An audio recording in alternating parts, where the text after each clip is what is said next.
This week on the show, we're going to tell you everything that's happened at BSDCan last week, which was an exciting conference. And we're also covering a little bit about a blog post on conference speaking, which is a good advice for people who have never done this before or not that often. And we are going to show you everything that you need to know, of course, about the latest things that happen in BSD Now.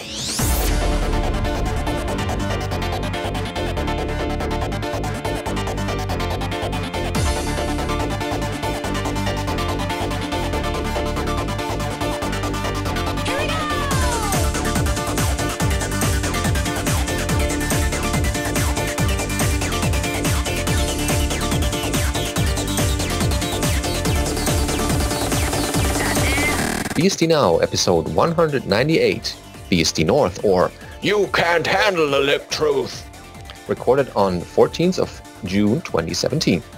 Hi, I'm your host, Benedikt Reuschling. And I'm Alan Jude. And we're both back from BSDCan last week. We're pretty excited that we're back and also had a great time there. Met a lot of folks, had a good meeting with people and listeners and all around a good time. This is pretty much the episode where we tell you all the great things that happened last week. Yeah, we're going to try to, unload everything that happened at BSDCan, partly so that we don't forget it, but mostly for the benefit of people who weren't there, or even, when people were there, you can't possibly have done everything or been in all of the things at the same time. So just sharing between people that were there has a lot of value. So we decided to try to share as much even as Alan, we could. Yeah, and even Alan and I were sometimes in the same room, but also in different ones. So there's still only a fraction of all the stuff that's been going on. That's what we could find as links and stuff people have already posted and our personal recollection of the events. So let's get right into this. So as our first headline is because I had a foundation board meeting on Tuesday, which is our annually board meeting of the whole FreeBSD Foundation board. I might as well put on my FreeBSD Foundation hat. So this is pretty much a full day event where we meet in the morning and we have an agenda, of course, with the whole board or most of the board that was there. We only had Robert Watson in a box there again as video conference, at least for the morning session, and Ann Dickinson, who couldn't make it this year for other reasons. We had her as connected via video conference, which also went well. So what we did there is pretty much discuss what we will going to do in the foundation for next year and also the year to come. This is pretty much a planning meeting. Sometimes a little bit boring for outsiders, but for us it's good to be in one room with everyone to make some advanced things going on that might not be so easy over email. You know how these things work. And the first thing, the usually agenda item is the voting for the new board members, the president, the vice president, the secretary and treasurer. And this year, Justin Gibbs, who's been a long-time FreeBSD Foundation president, told us he would step down from his duties this year because he has house renovations going on. And that way he requested that he is not president for next year or for the year to now until next May or June, depending on when we have our board meeting then. So that was pretty much an open position. And that discussion kind of went in the wrong direction first when people suggested that the vice president should step up, which was a direction I didn't like, and I heard a lot of people laugh about that remark. But pretty much everyone agreed a person in the United States should take up the president because that role sometimes needs to sign documents, and there's also time zone issues for stuff that needs to be decided relatively quickly. So fortunately, George Neville Neal took up that task to serve as president this year. And of course, there's a vote going on or has been going on, and we all agreed that he would do a fine job. And Justin Gibbs, since George Neville Neal was the secretary until now, stepped down, and Justin Gibbs took over that position. So we have George Neville Neal as president now. I'm still the vice president. Woo! Treasurer is Kirk McCusick, and Justin Gibbs will be secretary. And that's pretty much the more formalities that we have to do for the foundation to function. And then we pretty much went over the agenda items. We have a couple of new folks at the foundation as well. So we had the luxury or the luck to have Scott Lamont with us. So Scott is relatively new. I think he's joined last month or so, or the middle of last month. So Scott will be a staff member and will join the foundation, or has joined the foundation team as senior program manager with the focus on managing and evangelizing the programs for advanced technologies in FreeBSD, including preparing project plans, coordinating resources, and facilitating interactions between commercial vendors like Intel or others that have a closer partnership or want to have a closer relationship with the foundation. And that is specific position makes the bridge between the foundation and those companies a little bit easier. So that's new. He joined pretty much our board meeting there and was new, of course, but that's a good way of getting to know everyone. And he was also at the conference. And he's a very smart guy and very friendly and helpful. I guess people met him there at the foundation booth as well. And we pretty much made sure that he knew everyone and made introductions at the conference so that he knows his way around the community. But I guess it still is pretty much a big new thing. It's the same for everyone who's been to a conference, but we made sure that he's not too overwhelmed. And I met him at dinner at the Goat Buff. Oh yeah, he was there. That was good. So we have something brooding there in the partnership programs and our connections to other companies that will not only help the foundation secure funding from these companies, but also the companies have a way to channel their ideas, their wishes, their new developments they want to see in the community through us, and we can decide and prioritize what's important for everyone, and will help the community and the companies move forward. We also made a big list of upcoming conferences that we want to be at, not only as foundation representatives, but also not only sponsors, but also giving talks and do workshops and things like that. So these aren't only BSD conferences necessarily, but also conferences that are tech-focused, operating system-focused in general, things where we make an impact of presenting FreeBSD and get the word out about what it is all about. We also have interns, so that is something we are trying out this year for the first time. So there's a university in Waterloo in Canada, which has a co-op student program. So students can team up with a company or a foundation in this case to do internships. And we have two of them at the moment, Siva and Charlie. Was it Shiva or Siva? I think it's Siva. Sorry if I mispronounced that. So both were there. We made it happen that they could attend the conference, which is nice. And they were pretty much under the mentorship of Ed Mast. They rented a little office in Canada, so they have a little office there pretty much to work and do their projects there.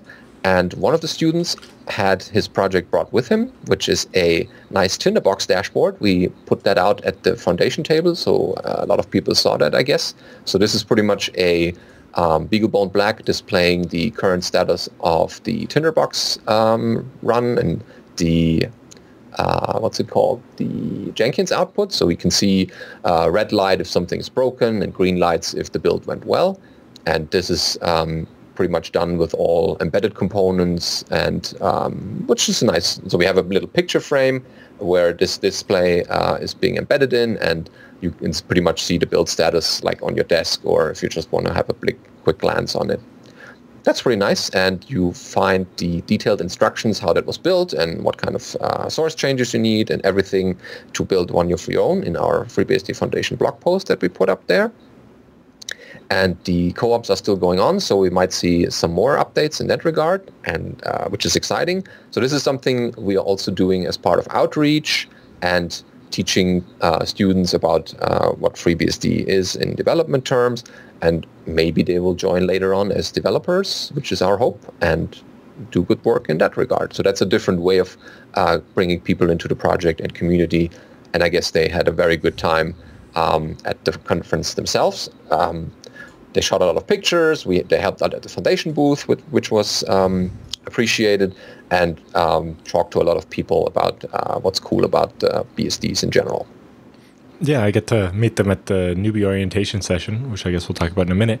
Oh yeah, yeah, they were there. Interesting to talk to them about what they're working on, and the Tinderbox project started as just a web page to be able to see this stuff, and then suddenly it was a physical thing that they built out of the Raspberry Pi running FreeBSD, Beagle and Black.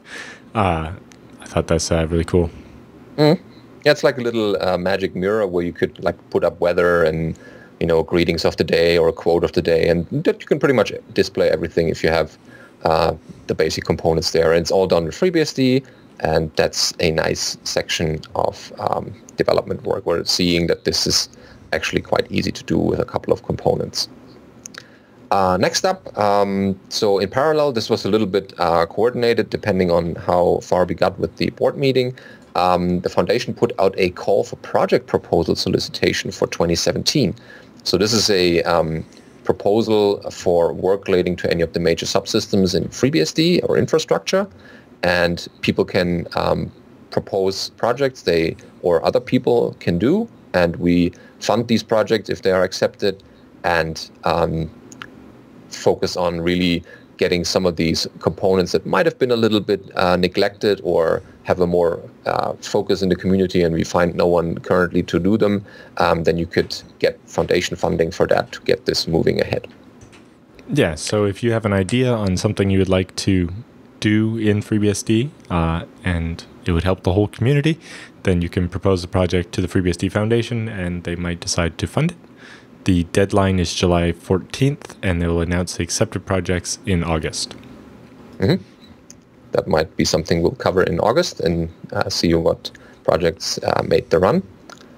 They also put out a list of things in particular that they are looking for, including improving the security of FreeBSD and the applications running on it, the testing and test infrastructure and quality assurance improvements, tools to support development, collaboration, and communication within the community, improving the FreeBSD out-of-the-box experience for new users with a variety of hardware platforms, and establishing FreeBSD as a leader in advancing projects of shared interest like ZFS, LLVM, libarchive, things of that nature.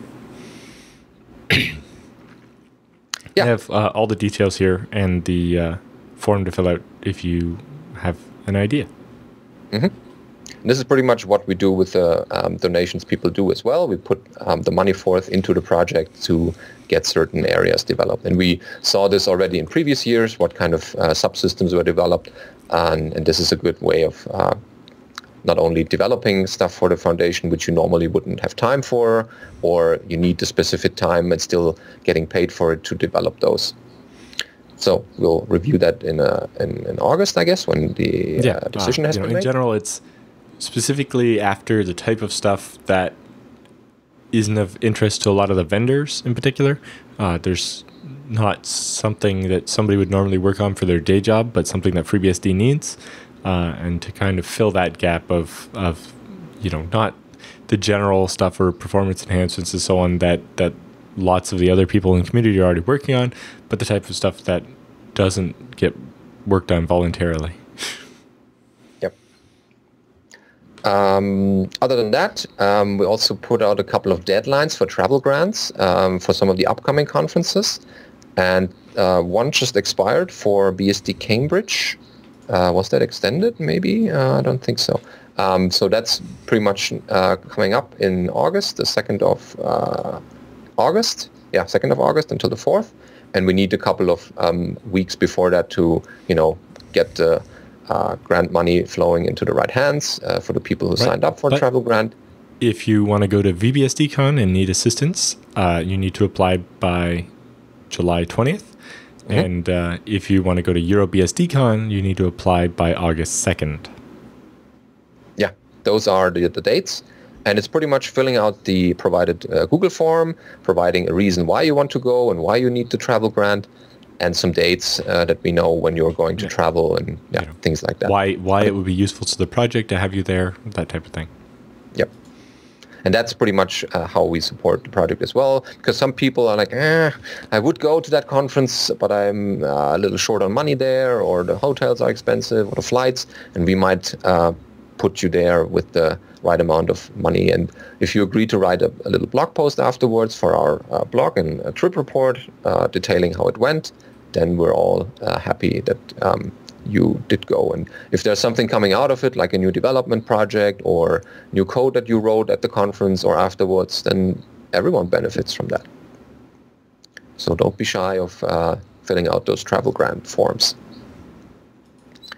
That pretty much, well, we discussed way more than I could cover in this section about the foundation board meeting, and some of the things are still ongoing, and we will reveal them in a little bit later, so I'm not spoiling everything. But it was a good session, and I guess we made a lot of progress on some of the things we discussed from the earlier years, and also what's currently on our table. With that, I take off my hat again, and we move to the goat bath. Yes. So this is a tradition that's been going on at BSDCan for a while, of just the night before the developer summit, which is the 2 days before the proper conference. Everybody meets up at the pub nearest the university and just hangs out. But a couple of years ago, it resulted in the creation of Groff, the BSD goat. And from that point on, it's been renamed the Goat Bath, where everybody comes to see Groff rather than anything else.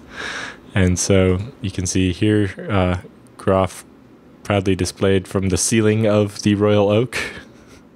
Yeah, I discovered that only when I left the Oak, so I was like, whoa, where's the goat? Oh, up there. Yep. And we got lots of pictures that were taken there.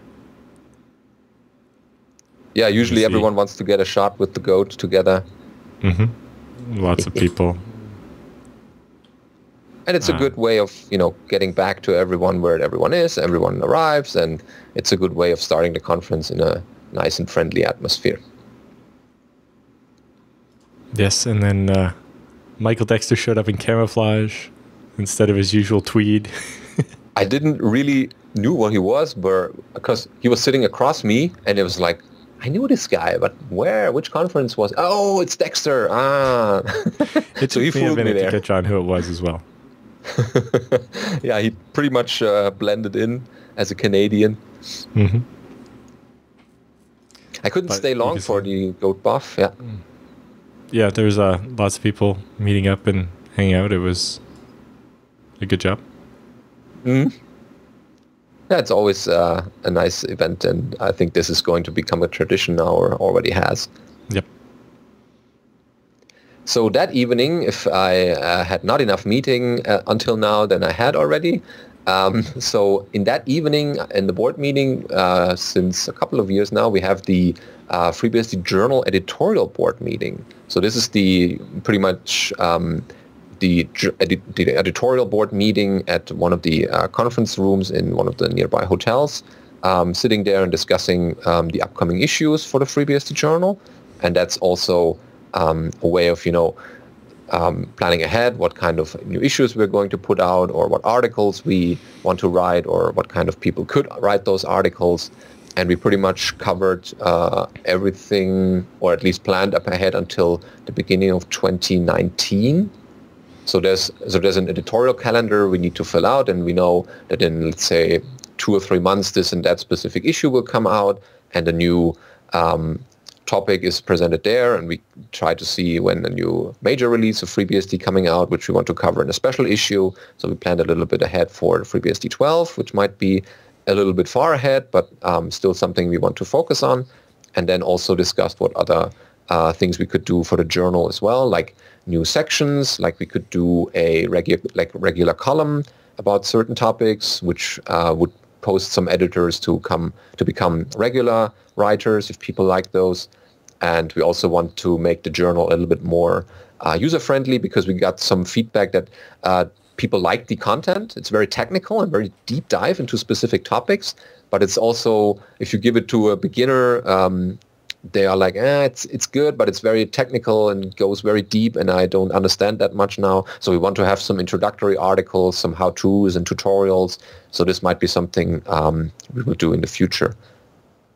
And it's also a good way of, looking back at previous issues and how they were received, and it's a good session. So we're identifying some people who write articles, and I might chase some people down or write one in the future. I agreed to write one about monitoring and then on the upcoming monitoring issue with Lars Engels, because he's the maintainer of the Isinga, or however you pronounce that, the monitoring system.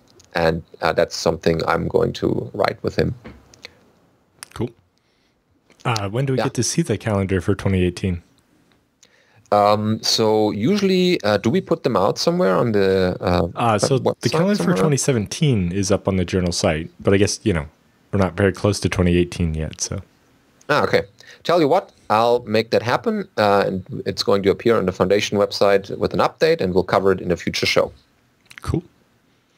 Because that's everyone's interest. And if you've never seen the journal, we also have a couple of free articles there. Go to freebsdfoundation.org/journal, and there you can find desktop editions as well as device-specific editions for Androids and iOS devices. But that day, a number of free ones there to look at to kind of get an idea of the quality of the articles you get when you buy the subscription. Yeah, and I mean, it's actually quite easy to write an article for the journal, because you get a lot of help, editorial help, and you pretty much don't have to worry about, if you have grammar problems or typos. That's all being taken care of afterwards. You can focus on the content and the writing, and everyone else will, around that, will to make sure that it's going to look nice afterwards, like nice pictures with desktop publishing. That's all being done by the people behind the article or the journal. So that's pretty much out of your way, and you can focus on the actual content. But that day of meetings was over then on Tuesday, and I mean, people might find this boring, but it's also part of the Foundation work that we are doing to coordinate and get the word out, and also find new activities we could do to spread the word about FreeBSD and other open source projects. Yep. Okay, next day, the Dev Summit began. Yeah, so all that was just on Tuesday. The conference doesn't technically start until Wednesday. Yeah, we're just getting started. Yep. So Wednesday is the first day of the FreeBSD Developer Summit, which is an important part of the FreeBSD calendar, where a lot of the developers are all together in one room, and we can actually talk about things and get some work done. So we started with an opening session. The Dev Summit was run by Gordon Tetlow this year because our usual victim, John Baldwin, wasn't around to do it. He had family obligations. But Gordon did a very good job, and we thank him immensely for taking on that task, because otherwise Benedict would have had to do it. Yeah, I mean, everyone is like, oh, the vice president is the usual next choice, and I ran away from that. Well, I offered help, and he recognized that, but Gordon pretty much had everything under control. He had a lot of help from Mr. Baldwin in the background, because he knew what kind of stuff is up to be done in the Foundation or in the Dev Summit, and that helped him to get through the whole organizing part. But pretty much Gordon is a good organizer and ran the whole Dev Summit very well. So thanks for that. Yep. And then Benno Rice opened up the first session with a presentation about the work in progress on the Code of Conduct, which is mostly finished, the new updated one, and should be sent out quite soon. That was followed by a round of Q&A about that, with generally positive feedback about that and some questions and so on. After that, I joined Benno, and we talked about the FreeBSD Community Proposal Project. This is a process that we developed kind of based a little bit on the Internet Engineering Task Force RFCs, a Joyent's request for discussions, and the Python PEP, or Python Improvement Process or something? Enhancement process? Yeah, enhancement, yeah. Yeah. So basically, it's a type of document you generate to describe the idea of the change you want to make, whether it's to code or the processes or whatever. And generally, the idea is to try to focus some of the discussions we have when we're trying to change something, rather than just having endless arguments on the mailing list. We're going to, in concrete, written down terms, come up with the pros and cons of the idea, and eventually come to a decision, rather than having this kind of decision paralysis as we just continually argue it forever. So that even if an idea ends up not being accepted, we've kind of documented why, so that when someone asks about it a couple of weeks later or months later or whatever, we can be like, well, the reason we didn't do that is documented clearly over here in this document that we've generated.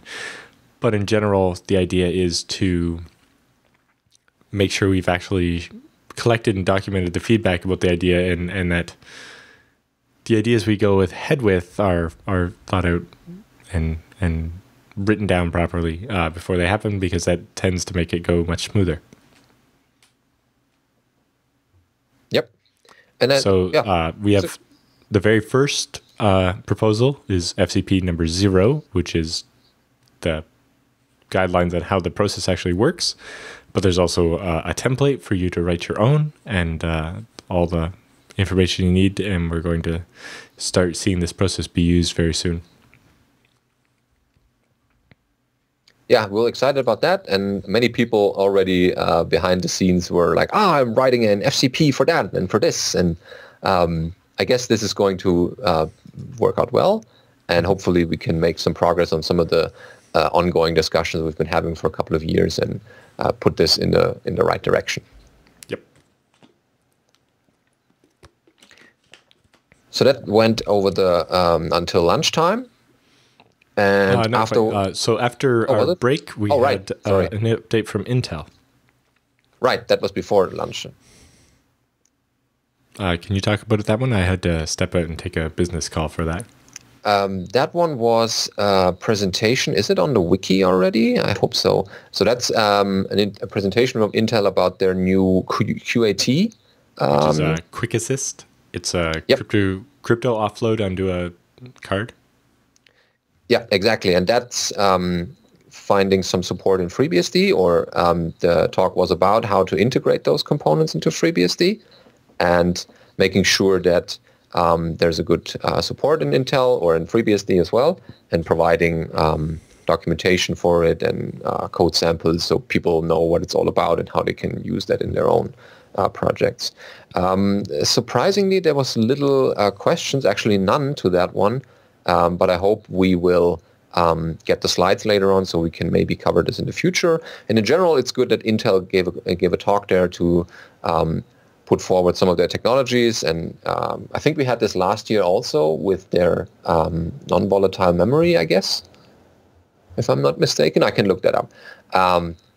And that pretty much shows us that we are having a good partnership with Intel, and they want to see stuff happening in FreeBSD that benefits them and their downstream customers, and that is a good way of collaborating with an open source community in that regard.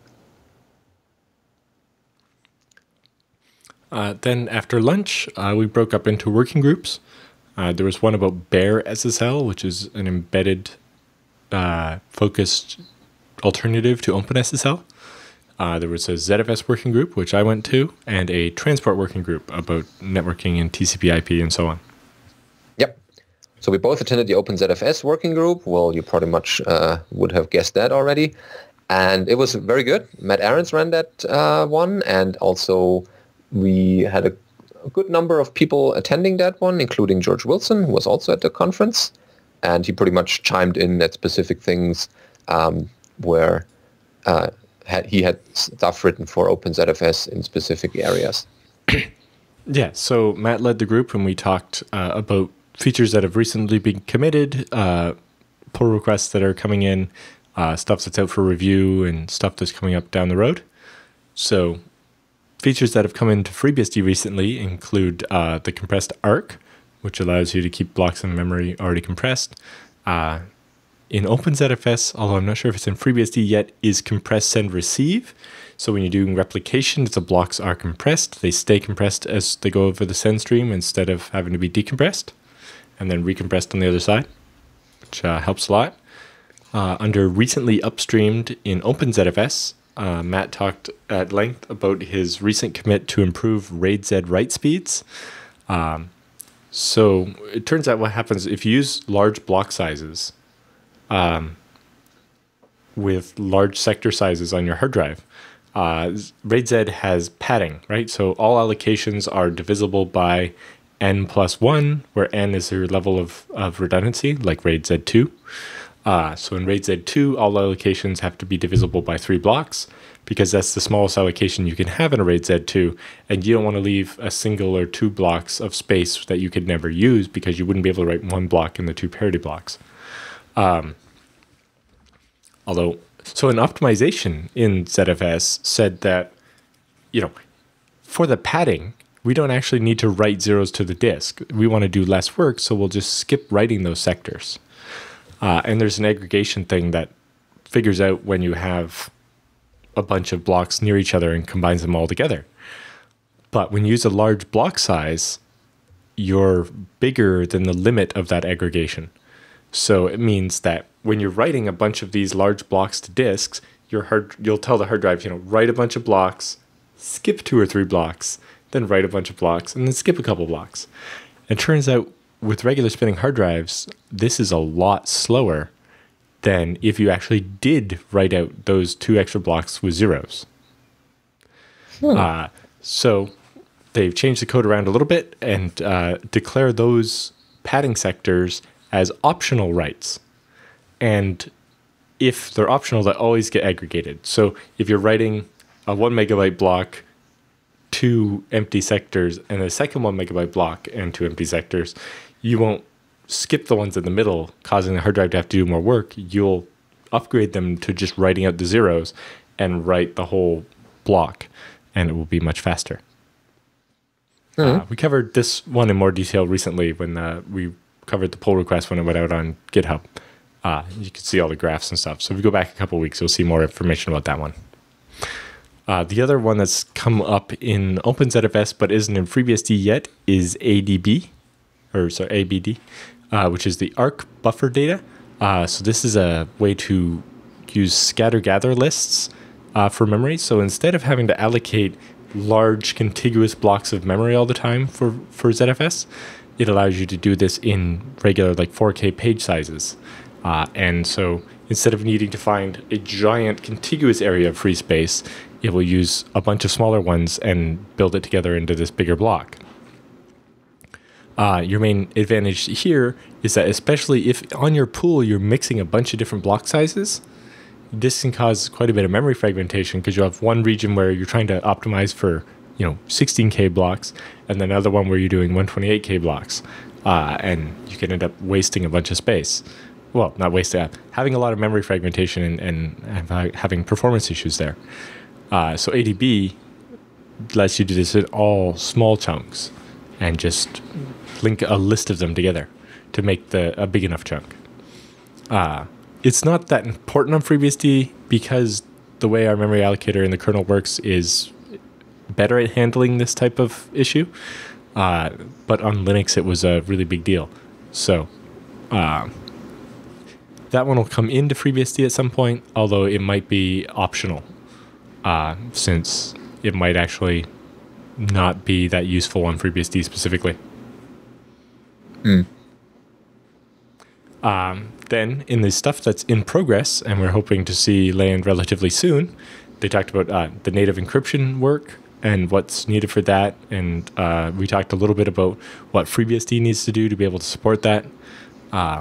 Matt talked a bit about channel programs. He didn't go to that one in too much detail because later in the week he gave a full 1 hour talk about channel programs at the proper conference.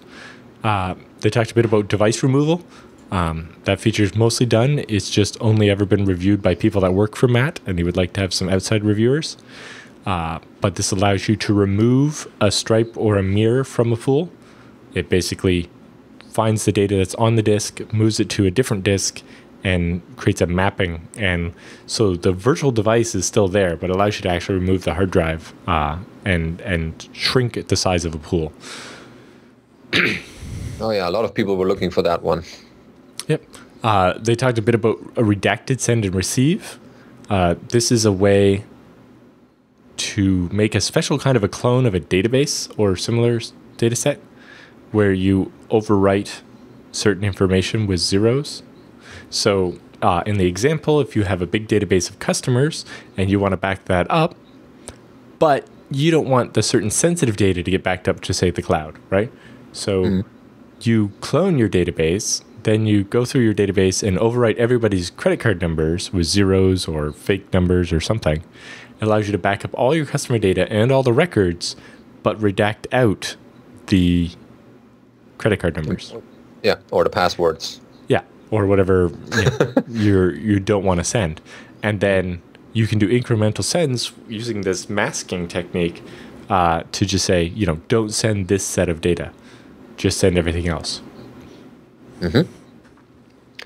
Another new thing for me was the D rate, which I didn't know about before.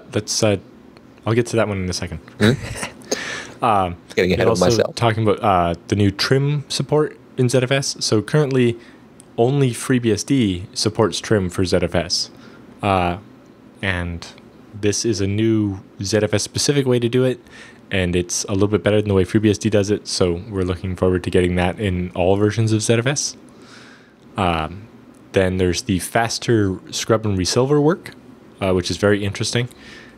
Basically, instead of walking through the drive and doing the work in almost the random order that it does now, based on the order the data was written and so on, it aggregates what it wants to do in memory. So you get a chunk of memory, a couple hundred megabytes, like 600 megabytes or something, and you start building the list of the blocks you want to actually scrub or resilver. And then once you have walked all the metadata and made this big list of the work you actually want to do on the drive, when that 600 megabytes gets full, you find the biggest contiguous block of work and go and do it, freeing up more space in memory to continue putting together all these random bits. And if you keep doing this, you're going to get nice big chunks of work, not have all these little holes in them, and you'll get a lot less random I/O, and it can speed up the resilver speed of a regular spinning hard drive between 4 and 16 times faster. Which is, wow. Yeah, that's incredible. Reducing some of the randomness by sorting the operations on a very large scale before you do it. Then we talked about D-RAID, or distributed parity RAID. We spent quite a bit of time on this, including Matt drawing a bunch of diagrams on the chalkboard. The idea here is, instead of, in a very large cluster computer, like the one that Intel is building for the government in the US, that is going to have 100 hard drives in a node, instead of doing that as a bunch of RAID-Z VDEVs, you create this D-RAID VDEV, and inside of it, it has something akin to these separate VDEVs, but they're kind of mixed up randomly. So when you write one set of blocks, it'll use one set of disks, and the next set will use a different one. And the other thing it has is a virtual spare. So there's a bunch of space not used on every drive, and random spots on those drives. And then when a drive fails, instead of waiting for a replacement, it can resilver to that distributed spare. So, if you have 100 drives that are each a terabyte, each drive has 100th of a terabyte of free space kept to do this virtual spare. So when a disk fails, because you've basically had your 100 virtual disks made up by spreading them around randomly across these other 100 disks, it means that when you go to resilver, you're reading from all 100 disks and writing to all 100 disks, except for 99 and 99 because one of the drives has failed. So with a regular RAID-Z setup, where if you had done, say 10 sets of 10 disks, if one disk fails, you would be reading from 9 disks and writing to one disk. once you replaced it. But with D-RAID, you'd be reading from 99 disks and writing to 99 disks. So you're maximizing the IOPS you have available to try to get back to a safe state as quickly as possible. Mm-hmm. Yeah, this is also a cool idea that he has. And this one was created by somebody else at Intel. Oh, was it? Okay. Supercomputer. Yep. If you want to know more about it, there's a if you go to openzfs.org, there's a presentation from the 2015 or 2016 Developer Summit where they walk through it a little bit. One of the other interesting things is there'll be stripes in the middle of this D-RAID that are set up as a mirror instead of as a RAID. And that's where certain metadata and other important data is stored many, many times rather than just with the certain level of parity. That work also led to VDEV metadata classes. In particular, for this workload that they're going to have, the Intel supercomputer is going to use 16 megabyte blocks on the spinning hard drives in ZFS. So the metadata, which is mostly made up of 4K blocks, they would like to keep on a separate disk so that they don't fragment the space by trying to write, 16 megabytes of data, then 4K, and then 60 more megabytes. So they've made this way that you can add in a new SSD or other device to your pool, but say, hey, this device is only to store metadata. And it'll write only those type of blocks to that disk. If it gets full, it'll go back to writing it to the other disk. But the general idea is this way you can, optimize different devices for different types of workloads. Cool. Yeah, I remember. That was discussed. Yep. Again, more information about most of these items can be found in the OpenZFS Dev Summit wiki, where there are links to the videos from the talks over the last 2 years about these features. Another interesting one is the multi-mount protection, or safe import. This is for the idea where you have a shelf full of disks and you have two controllers for it. One of them, the primary, imports the pool and does the work, but you have to be very careful that the secondary doesn't ever mount the pool while the primary has it mounted. So this is some mechanism where when you try to import the pool, it will not touch the disk and just read it every couple of seconds for, say, 5 or 10 seconds and watch and see if the primary or the other node has touched the pool. And if it has, it'll say, sorry, no, that pool's still live somewhere else. So that you can prevent the badness that can happen if you fail over. If your secondary thinks it should fail over, but the primary is actually still up, and then you end up with both of them trying to write to your file system at the same time. Which is bad, yeah. Yeah. Then they have the zpool checkpoint feature. This is one that was developed at Delphix. We covered it on the show a couple weeks ago. The idea is that during the upgrade process of their appliance, they take a checkpoint first, and then they do a bunch of operations like rename this data set, delete that data set, create this new one, and so on. And if the upgrade fails, they want to undo all of that and go back to what the pool looked like before. Taking snapshots and rolling back works for dealing with overwriting files and so on, but that doesn't work for undeleting a data set or uncreating a data set. So the zpool checkpoint is a really interesting feature. Yep. Then that's cool. A couple other items that were on the list that are a little further out still, where there's some import improvements that were talked about a bit last year. This is being more resistant to broken pools and giving you more options and more information when a pool won't import about why. And then a bit of code to actually allow you to import a pool even if a device is missing. So if you're missing one drive in a RAID Z, you can still import. But if you have like a RAID 10, right, 2 sets of mirrors, and one entire set is missing, currently it's not possible to import the pool. This work would allow you to do that. Now, you still obviously can't access the data that's on the disks that aren't there. But in the case where you, say, accidentally add a device to the end of your pool that you didn't mean to, and then you remove it, but you don't do it properly, and then not realize that you can't ever import your pool again, this will allow you to mount it and read data. You still won't be able to get from the stuff from the missing device, but if that device was only connected for a few minutes, that's not a lot of data, and all the rest of your files are still there. Whereas currently, if a device is added and you don't have access to it, you can never mount the pool. They also have some work on the improved space allocator. So improving the performance of writing data out, including a VDEV spacemap log.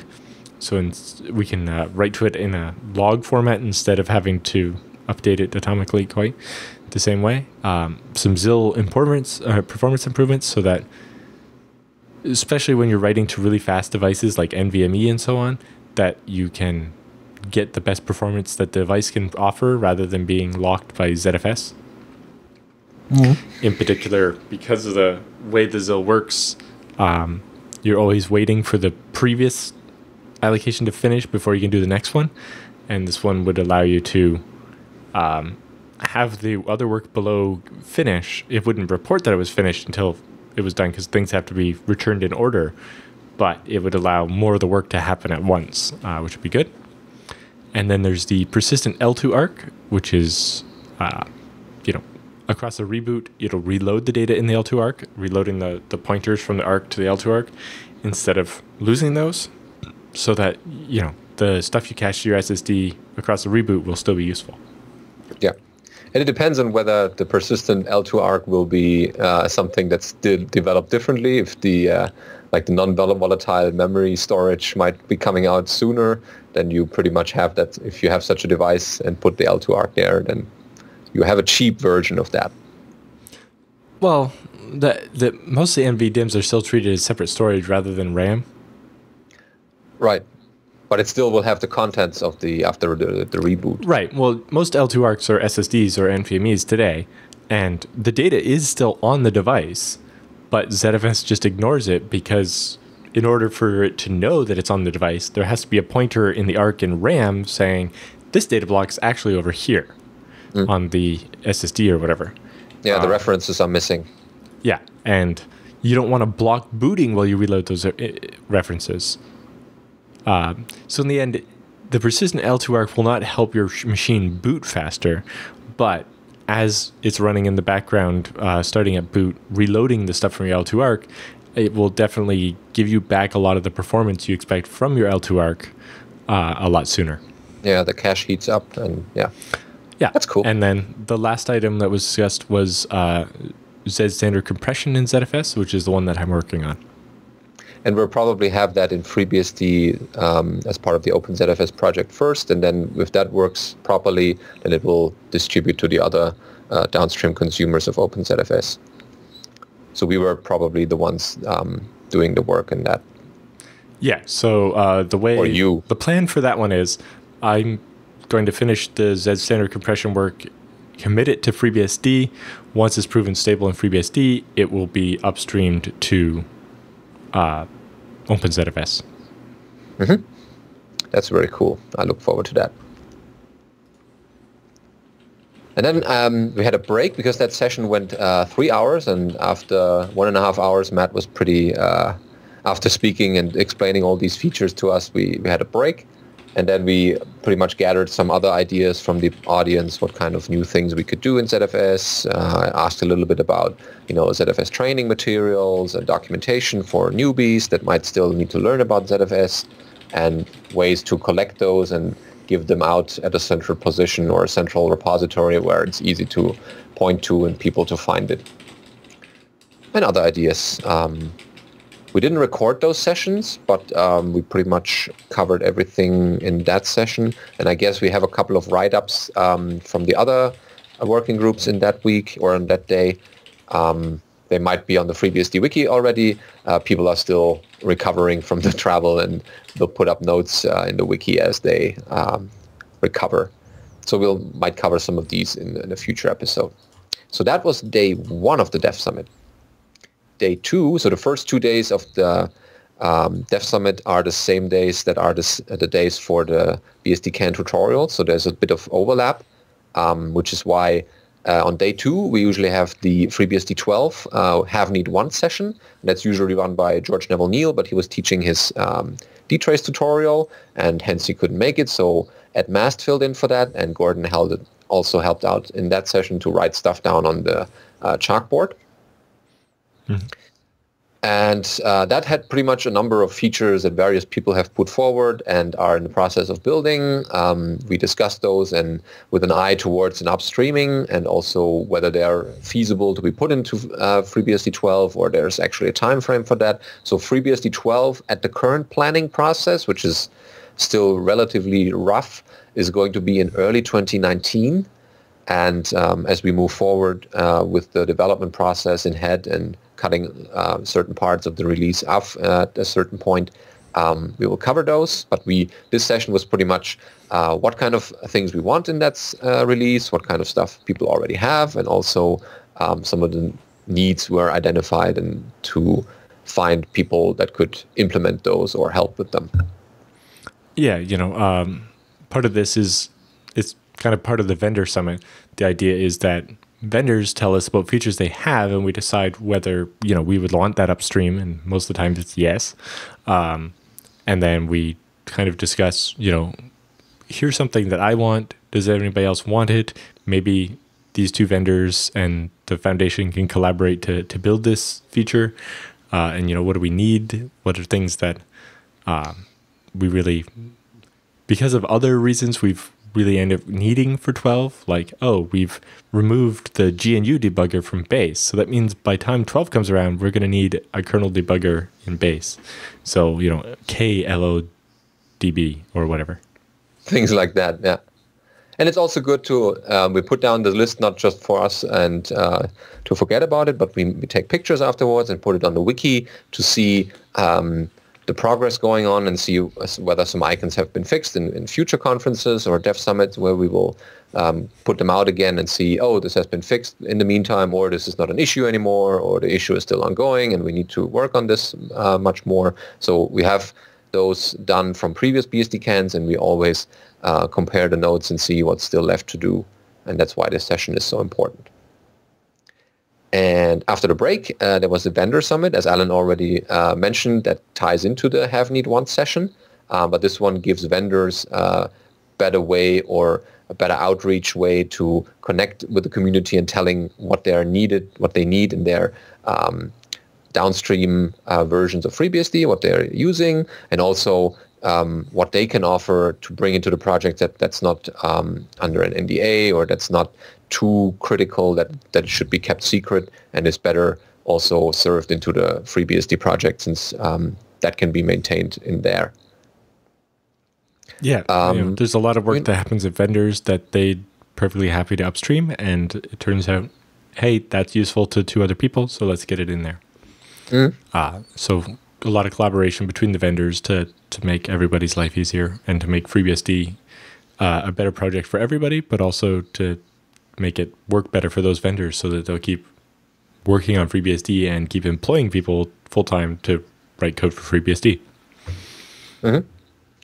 Yeah, and that pretty much went on the other days and in lunchtime, because those discussions pretty much identify who are the persons in the audience that want that, and who are the people who could implement that. And there was pretty much a lot of one-to-one or multiple people in a corner talking about future developments in that area. So that might be something we will cover in the future, and see, this feature has been developed already, or there's progress going on, and this is a good way of seeing that there's a good release of FreeBSD 12 coming out in the far future still. Then we had, after lunch, we broke up again into working groups. There was a testing and continuous integration working group, a containers working group, and a hardening UFS and galley improvements group. Which one were you at, Alan? I ran the Geli improvement working group. Oh, right. You're also the leader. Ha! Well, I was not going to any of those sessions. I helped Dan Langell pack, or I intended to pack the conference bags, but by the time I went there, there was also already a couple of people staffing the room and helping out. And by the time I was in there, they pretty much had sorted everything out, and we put everything into the car to get it to the Red Lion, where we had the sign up this year. Yep. But you were at the session for Geli. Yeah. So I led a session on a working group to come up with a new format for the Geli metadata. The main point of this was to fix some outstanding bugs in Geli that had to do with, in Geli there are 2 key slots. The idea being that in addition to your key to decrypt the drive, maybe for your employer has the security officer there has a recovery key, the second key in there, so that if something happens to you or if you forget your password, they can still decrypt the drive. However, there's only one field in the metadata to store the number of iterations of the PKCS5v2 key derivation function. And so that you can end up in situations where that number isn't the right. If you set a second key, it can overwrite it, and then the first key won't work anymore, and problems like that. The problem is the metadata is 512 bytes, the last sector of the drive, and it's currently using 511 of those bytes, meaning there wasn't room anywhere to store additional iteration numbers or an additional flag that I wanted to be able to say, hey, this one requires a key file to decrypt and so on. So after discussing it with people and kind of presenting my original idea, we worked on and came up with a much better idea. So the new format will allow arbitrarily large metadata. So my original concept was just expand the metadata to be a full 4K sector instead of 512 bytes and leave a copy of the magic marker in the old offset so it would be backwards compatible. Instead, what we decided to do is keeping something similar to the old metadata format, although with most of the fields stripped out, and add a field to the metadata saying, all right, it's the newer version, and this new field, offset, says look over here. And it points to a location elsewhere on disk, somewhere earlier than this last sector. And then everything between that point and back to where the metadata actually is now metadata, so that you can have it be arbitrarily large. And at creation time, you'll basically decide on this size by setting the maximum number of keys that are supported. Uh-huh. So the new extended metadata format will contain most of the same fields, except the end of it will be an array of this key struct. Instead of having a byte array that's just the initialization vector key, then the data key, then the HMAC of the key, it'll be a struct where each of those will be a separate field, but we'll store the number of iterations per key, so we can have that field once for every key, even if you have 10 keys. A set of flags per key to control some aspects of the key. We're thinking about having keys maybe have specific roles. So if you type in this alternative password instead of your correct password, it unlocks this other key that maybe does something different. Destroy the whole disk? Possibly. That's one of the options. That one's probably not that useful, but maybe. Well, it's similar to the GBDE encryption that we have. But yeah. The aux data field will go with the key and allow that key to have some arbitrary data stored with it. In particular, one option might be if you type in this key, it will cause the bootloader to boot the system from a different partition rather than decrypting your encrypted one. Yeah, that is, wow, this is quite a design already. Yeah. The working group was very productive. Sean Webb was there, and he points out in the chat room that we decided that one of the future features will be self-destructing keys. So you type in this key, and it'll destroy the metadata. But we also decided that for the case of going through the border, one of the more useful ones might be type in this password and it boots, your normal looking computer option or whatever, rather than, I think with Thomas Soom's chain loader support, we might even be able to make it boot Windows for you or something. So your computer looks normal and they don't look any closer at it. We talked a little bit about supporting a deniable version of Geli where the metadata is all encrypted or stored on a USB key or something, such that it doesn't look like there's encrypted data there. Haven't quite sorted that one out yet. There's a URI field where you can specify where to get the additional key material. So one of the options everybody wants is keep part of the key on a USB stick and require that USB stick and optionally with or without a passphrase. So those two things get mixed together and boot the thing. But if you have multiple disks and other things, it's hard to figure out, A, if you require that in the current Geli, because there's no room to store that information, and B, which one. And so this field will allow us to say, here's a path to a file to get it from, or here's the GPT grid of the partition that this data lives in or whatever. So you could have, say, one USB stick that contains 4 keys, one for each of your 4 hard drives or whatever. So we extended it that way.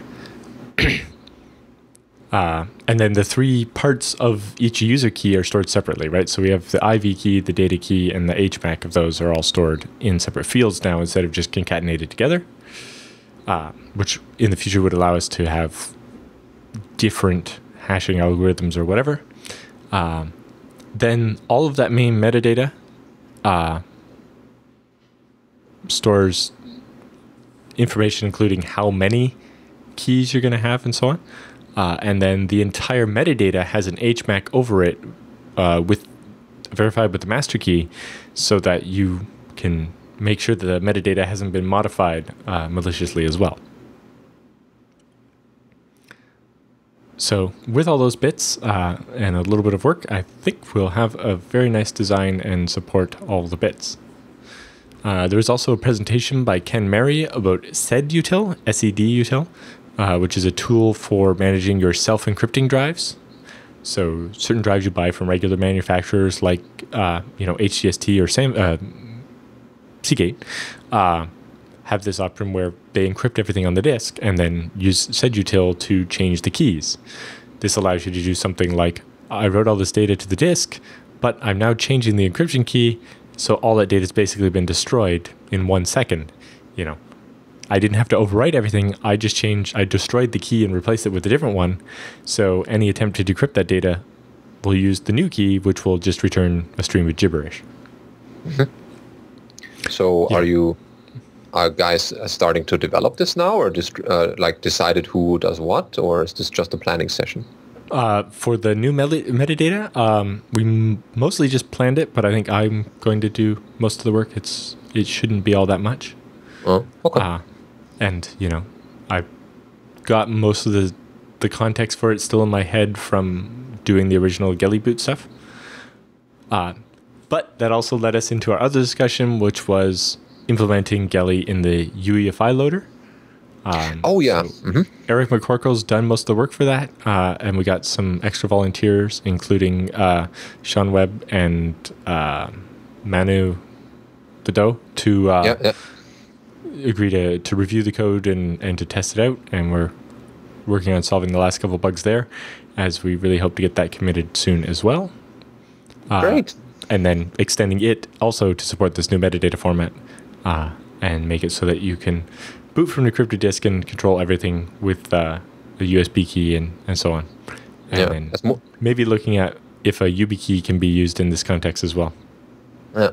As more and more computers and laptops especially are getting UEFI loaders or UEFI in general, this is a feature many people will want to appreciate.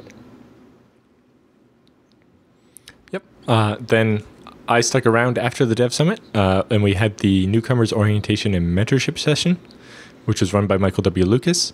The idea was that people who it's first time attending the conference. We're paired up with people who've been here for many years, so that they always know a couple of people around the conference they can go up to and talk to if they have a question or need help or just want an introduction to somebody else,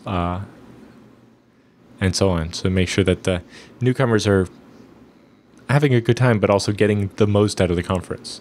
I know my first time at BSDCan, I didn't meet as many people as I should have. I didn't talk to as many people as I should have. I mostly followed the one person I do at the conference around the whole time and didn't really branch out like I should have. And so I'm glad we have these newcomer sessions now so that new people can meet a couple of people and get those first couple conversations started, and they'll feel much better, I think. Mm-hmm. After that, there was also the documentation lounge where Warren Block and I and Drew Levine joined us later as well, help people get into the documentation project and do their first commit there. And we had a couple of people there who were there last year as well. And that was a nice continuation of the work that we're doing in that area. And we had a couple of 2IX people there who wanted to also get commit bits and know the process and workflow to do that as well. And on the following night, which I wasn't there, but I heard that a couple of new people were there, and they also learned a couple of new things to write patches and submit their first documentation changes. So these are also the sessions that are going on in parallel to the hacker lounges. This week's episode of BSD Now is brought to you by IX Systems, who is a big sponsor of BSDCan as well, and they had quite a team of people out at the conference, participating in the working groups and presenting stuff and giving talks and staffing their table where they talk to people. And they had a big important part of the community at BSDCan and the BSD world in general. Mm-hmm. Yeah, they support development projects and conferences, and also provide work for developers and upstream many of the changes that they're using on their systems. And in general, they are very good community members and help out where they can with expertise. And also do a good job of making sure that there's a FreeBSD/FreeNAS booth at lots and lots of Linux conferences that wouldn't have any BSD representation if it wasn't for them. Mm-hmm. And it's also a good way of showing that FreeNAS runs on their systems very well, and they demo their newest developments. You can also find many of these systems on their website, of course, in their configuration section, or you look at the FreeNAS Mini if you're looking for something for home use to solve all your storage data problems. And all of these, or many of them, will run ZFS, of course. So that makes sure your data is secure and will check itself for errors and correct them. And many of these storage solutions will be custom configured to you. If you call IX Systems, you get a very competent person knowing about your solution and also talking not about the most expensive systems all the time, but also the solutions that you want to have for your open source or for your project. So if you need a little bit more memory, they will tell you that, or they will give you a system that has better memory support. Or if you need the latest Intel servers, you always get those from IX Systems as well. And they are the ones who know which components fit well together and which should be avoided. And that is a testament to their rigorous testing and also their expertise in the field of building thousands of these solutions already. Yeah, so whatever you need a machine for, you should talk to IX, tell them we sent you, and they'll get you hooked up straight away.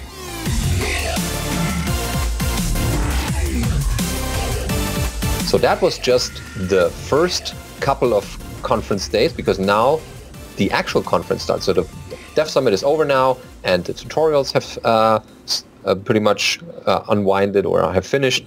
And now the real conference day starts, which brings in a lot more people, which are following the talks. And we had conference opened always by Dan Langell with a few words about, attendee numbers and welcoming everyone to Ottawa and the conference.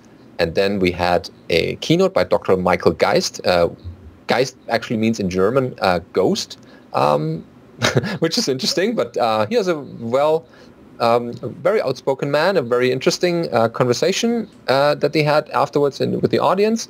And he talked about pretty much, he's a law professor at the University of Ottawa, and he talked about the threats and the challenges that pretty much everyone faces with putting technology out there, and governments and their rules and regulations and laws they put out sometimes don't match those, and some of the technical and community challenges that everyone faces in the modern so first the century. keynote focused on what some of the current issues are, mostly in North America, but they apply to Europe as well.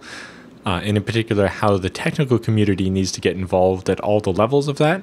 So part of that is just, letting your local representative know your thoughts on the matter, but even to the point of providing expert testimony in front of the government and so on, so that the only opinion the government is hearing isn't that of the telcos and the lobbyists, that there's actually, the other side is represented in this case.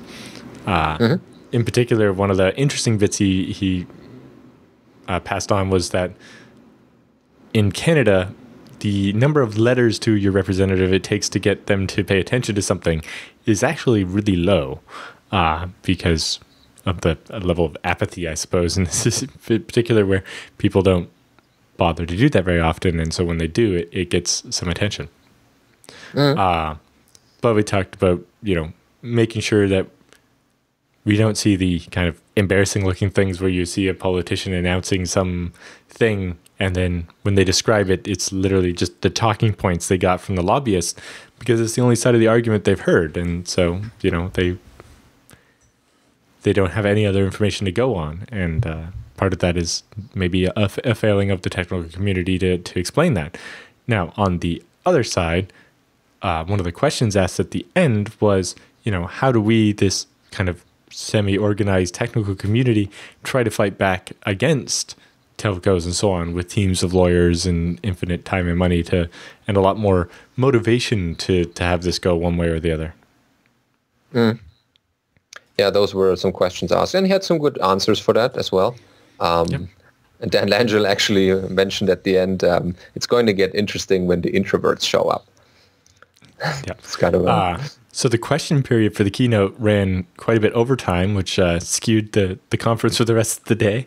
Well, I think we mostly caught up by stealing a little bit of time out of our lunch. Luckily, Dan gives us a fairly good chunk of time for lunch.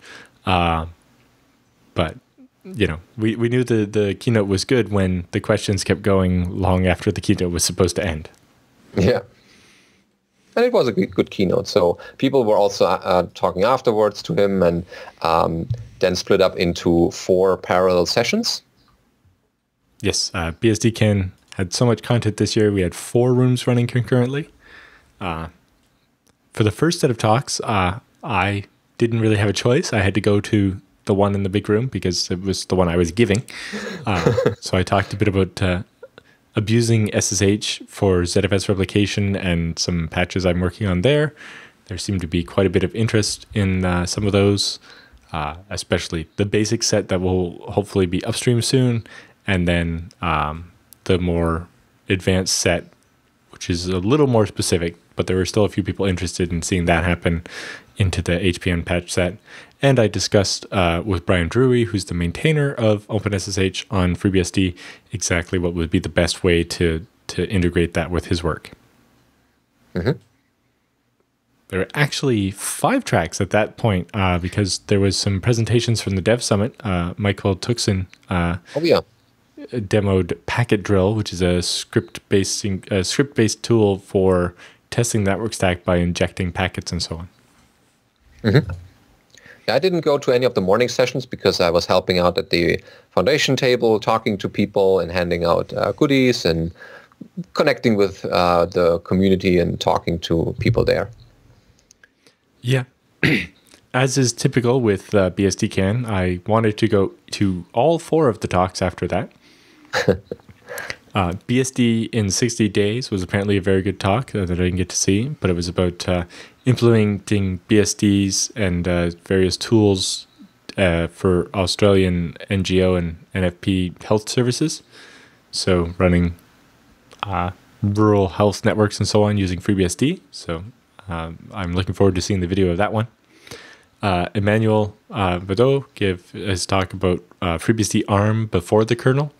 I have a bit of an interest in that as I've spent so much time digging around in bootloaders lately that even though I don't use all that much ARM, I might be interested in knowing just how that works.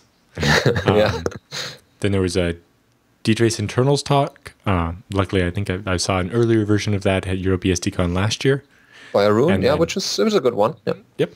And then Werner Losch gave a talk about back pressure up the I/O stack so that the I/O stack can tell the operating system upper layers, or could even tell the application, hey, the disk is pretty busy right now.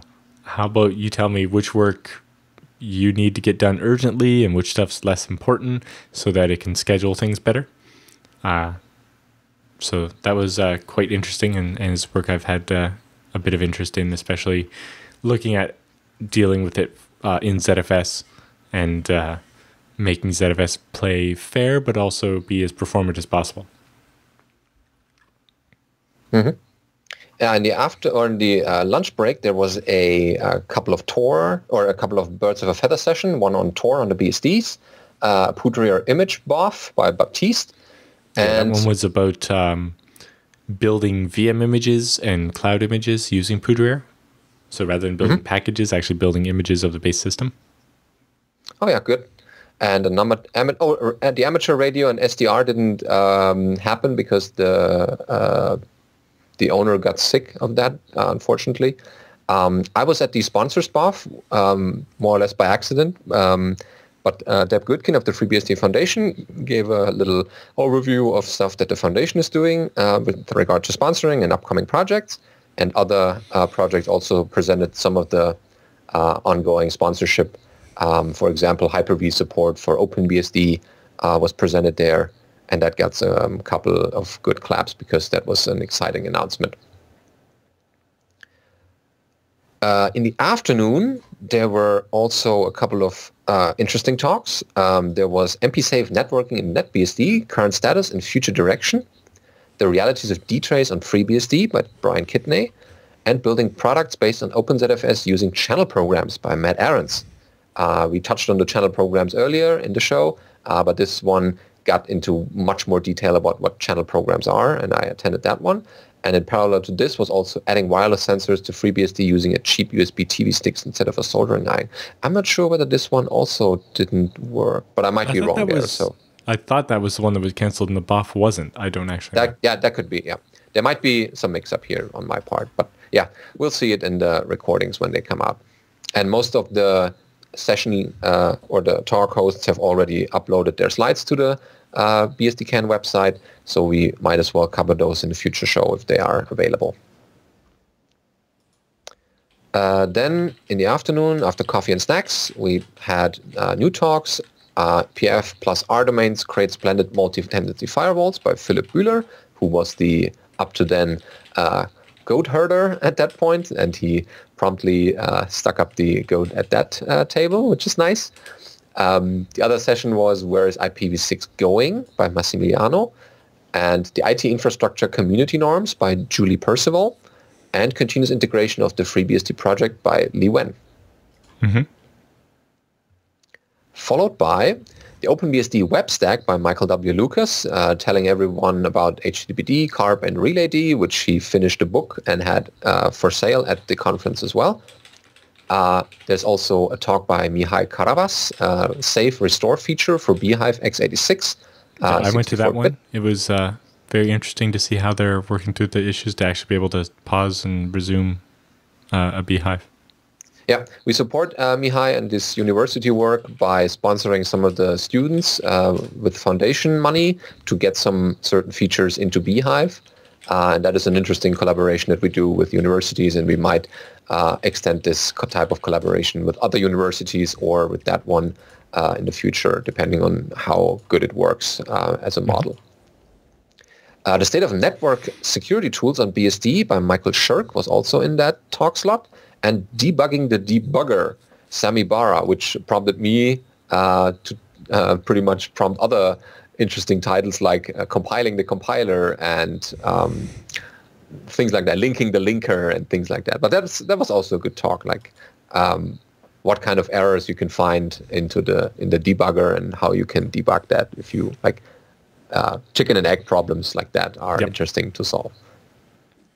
And then the day wrapped up with the work in progress session, which was hosted by Michael W. Lucas. I opened it up by presenting my work on Z standard in ZFS. Drew Gallatin from Netflix presented his work on doing larger mbuffs. So writing up to, I think, 96K of data to the network stack at once instead of in smaller chunks, or chaining a bunch of small chunks together. They found that with that, they get about an 8% reduction in the CPU utilization when they're pushing 90 gigabits of TLS encrypted traffic. So it drops their CPU usage from about 40% to 32%. So looking forward to seeing that. Dan Langill presented about Let's Encrypt, specifically the acme.sh tool and how he's implementing that for his workflow. And he also did a second one about Bacula and how that works and where that's currently at. Sami Albahara presented about Concurrency Kit, which is a set of primitives to allow open source projects to get access to, lockless data structures and concurrency derived algorithms and so on, without having to worry about patent encumbered options. Mm-hmm. And everyone there were a couple other work in progress things that I couldn't remember last night when I was writing the notes. Yeah, that was maybe we have a list from Michael Lucas. Everyone was, since the session was new, and he pretty much time boxed everyone up to 5 minutes, and everyone followed that because there was some threats of throwing punches and stuff, but more jokingly than in real. But everyone had the 5-minute mark so that they knew not to talk too much, and we had no slides there, but everyone was just briefly informed of the stuff that was going on, and this maybe something, a talk we see at a future conference. Yeah, we have a similar work in progress session in Tokyo, and it's always quite good. And then there's another whole day of BSDCan. Yes, because we hadn't enough yet already. Yes.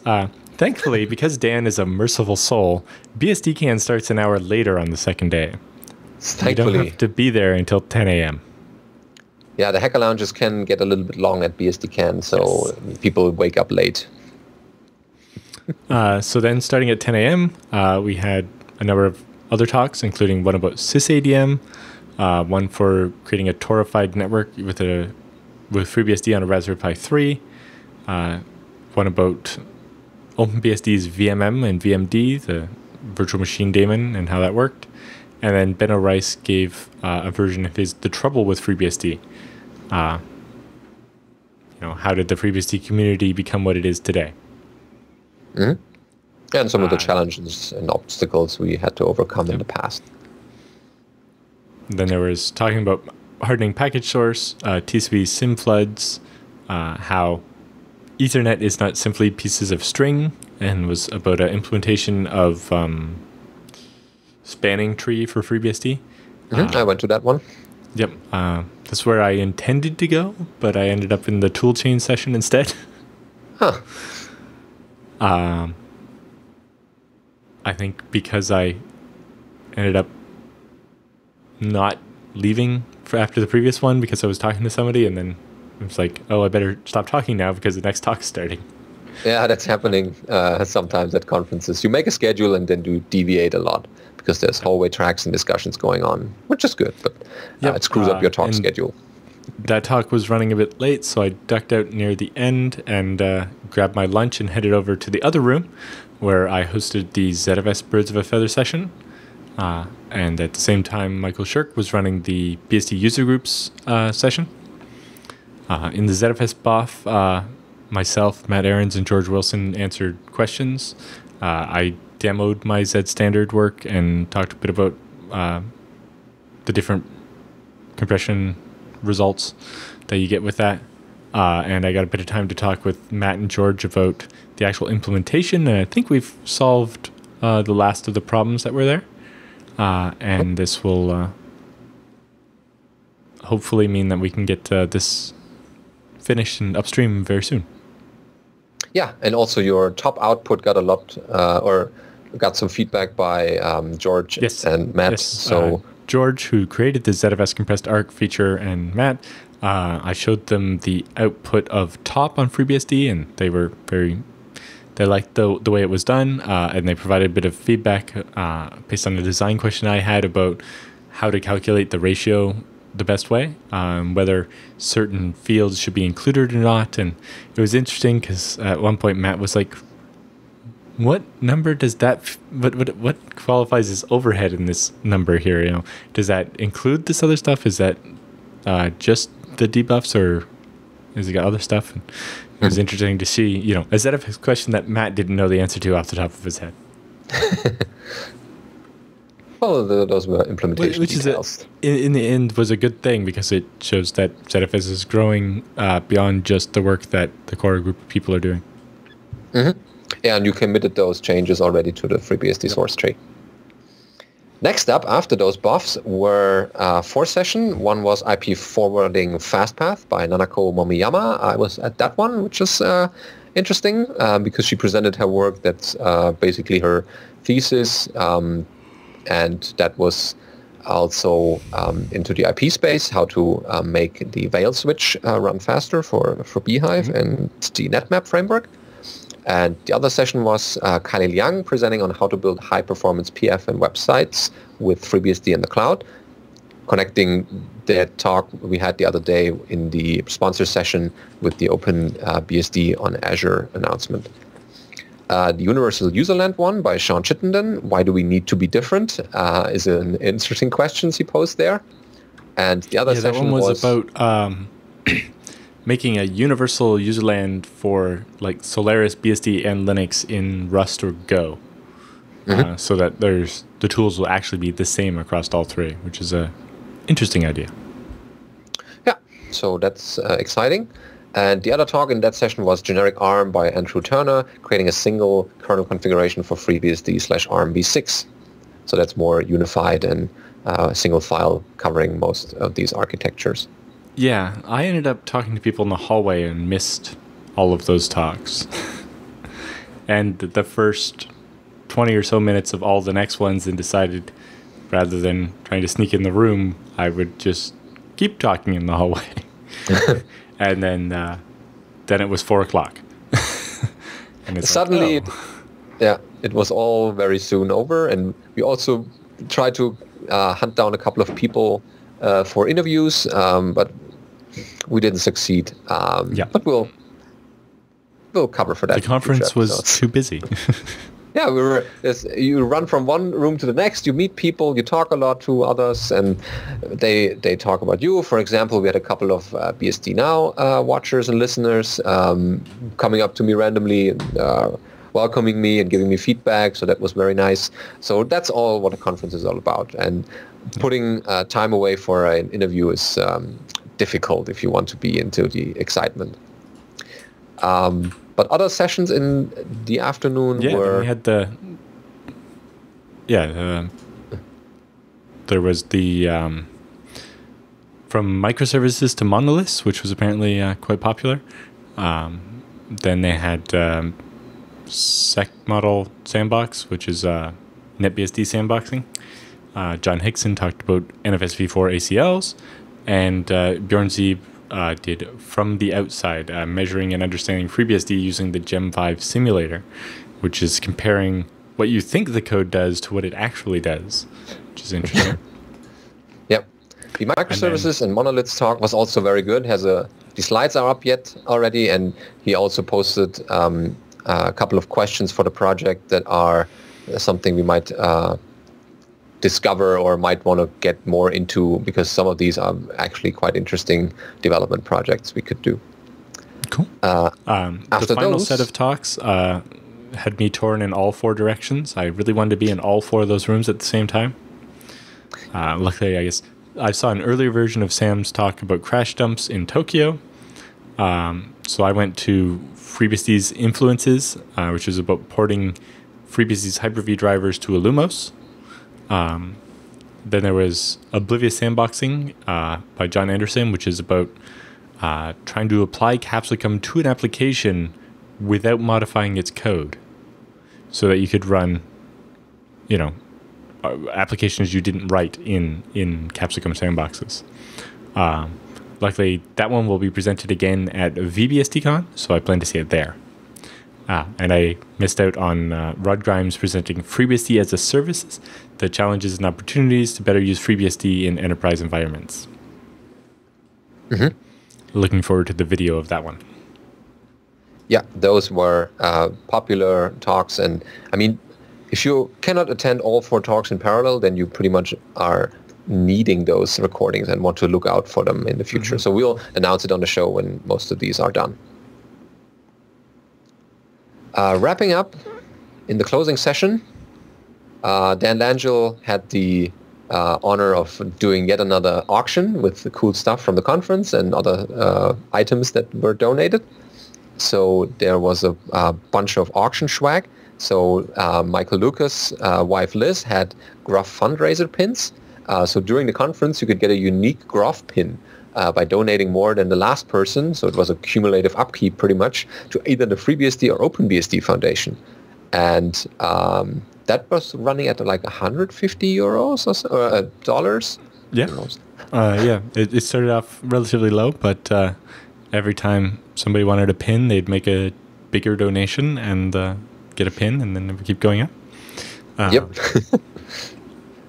Yes, and Liz made a cool puffy keychain out of the art from the RelayD and HTTPD mastery book, which is Puffy, as Ahab attacking the whale. Then there was this FreeBSD church key, which is a bottle opener. And then there was a puffy wine stopper, so that you can...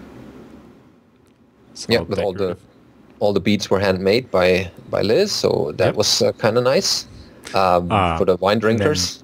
The people at Semibug, which is Michael Lucas's local BSD user group in Southeast Michigan, donated the Detroit Sampler Pack, which is a bunch of items that represent Detroit and so on. There's interesting food items and so on. It was quite interesting. I donated the last Canadian edition of FreeBSD Mastery Advanced ZFS, where ZFS is spelled ZEDFS throughout the book, and there's extra footnotes making fun of me that aren't in the real book and so on. And I donated a Pentium G4400 CPU. This is a lowish end Skylake CPU that supports ECC or non-ECC RAM. Very nice. And guess who? NASs and free NASs and so on. Mm. Guess who won that one? I ended up winning it back. That's kind of hilarious. Yeah. But it's a nice... I mean, all these auction money goes to charity, to the Ottawa mission, and it's for a good cause.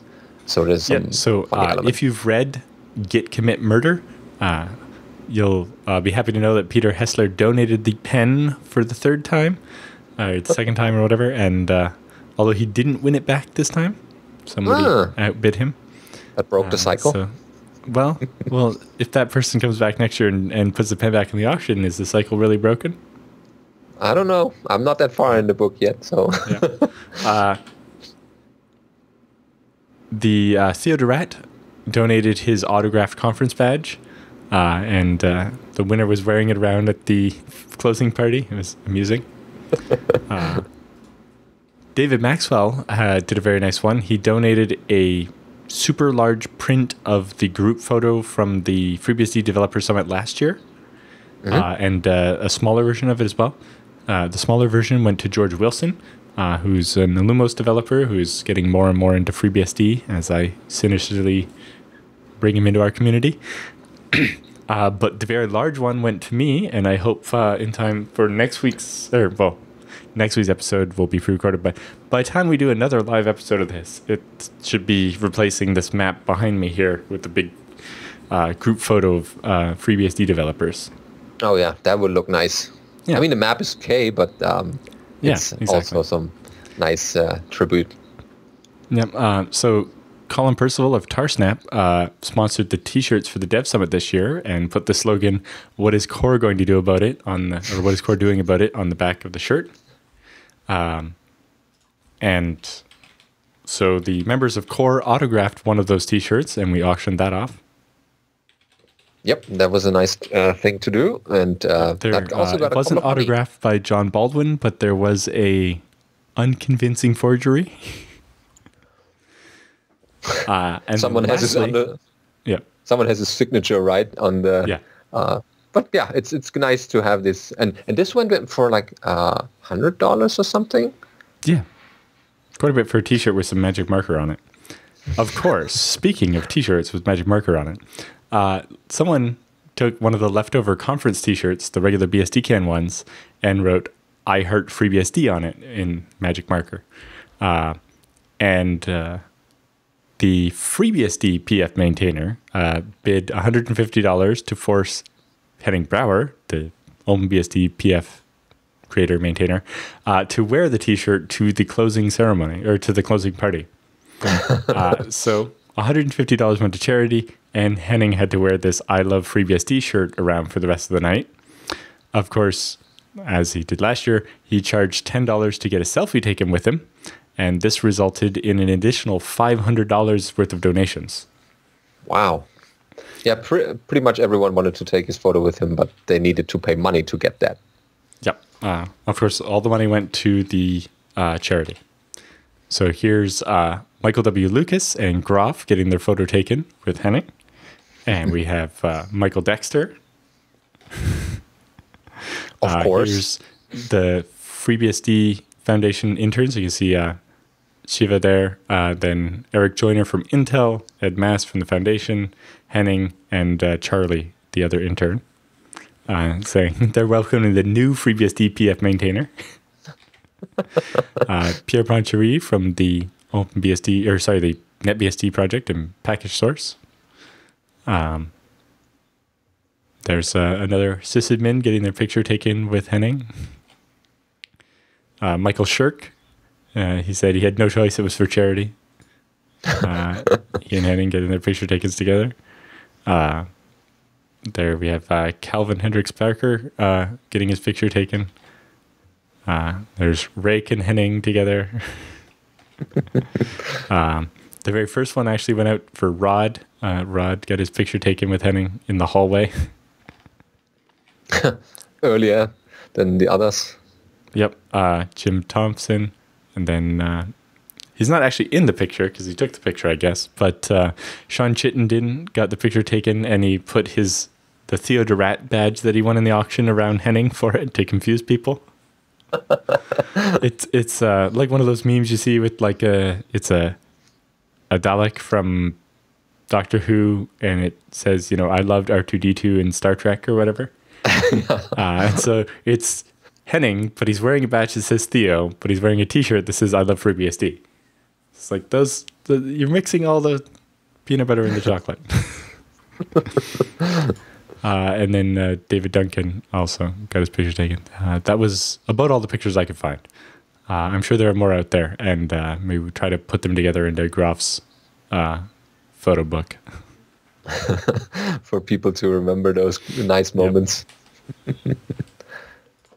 Of course, where you can put also your stuff is at the sponsors that we have this week. One of them is DigitalOcean. Mm-hmm.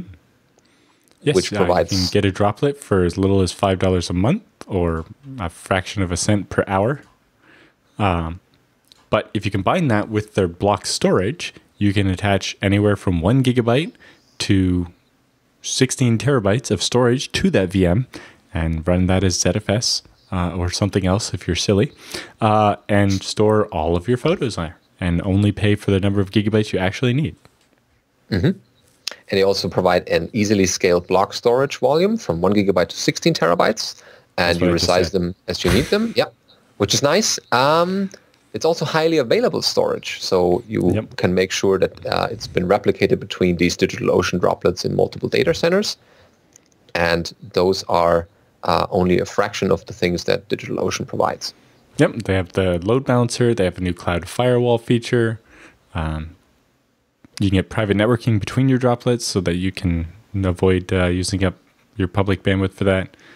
Lots of different things you can do there. But it's super easy to get started. Their control panel is very nice, but you can, trade that for their nice command line interface via the API or script the API yourself, whatever you want to do. And they have locations all over the world, including San Francisco, Toronto, New York, London, Frankfurt, Amsterdam, Singapore, and Bangalore. Yeah, those are the ones. And if you sign up, you can get a $5 credit. Was it $5 last time? $10 even. Yeah. Yes. So when you sign up, go into your account and put in the coupon code FreeBSD Now, and you'll have an extra $10 added to your account so that you can keep playing with it. Mm-hmm. And you can also deploy pre-built applications if you want to run a blog. There's already blog software mostly configured for you, so you only need to provide your own little credentials for that and run your own website. Or if you want to run a Django app or any other, a wiki or a MongoDB, anything you might think of, they have a couple of pre-built applications there. And they also have a good community session where people can provide tutorials that they've written about server software, or basically tutorials that you could run on any of those DigitalOcean droplets.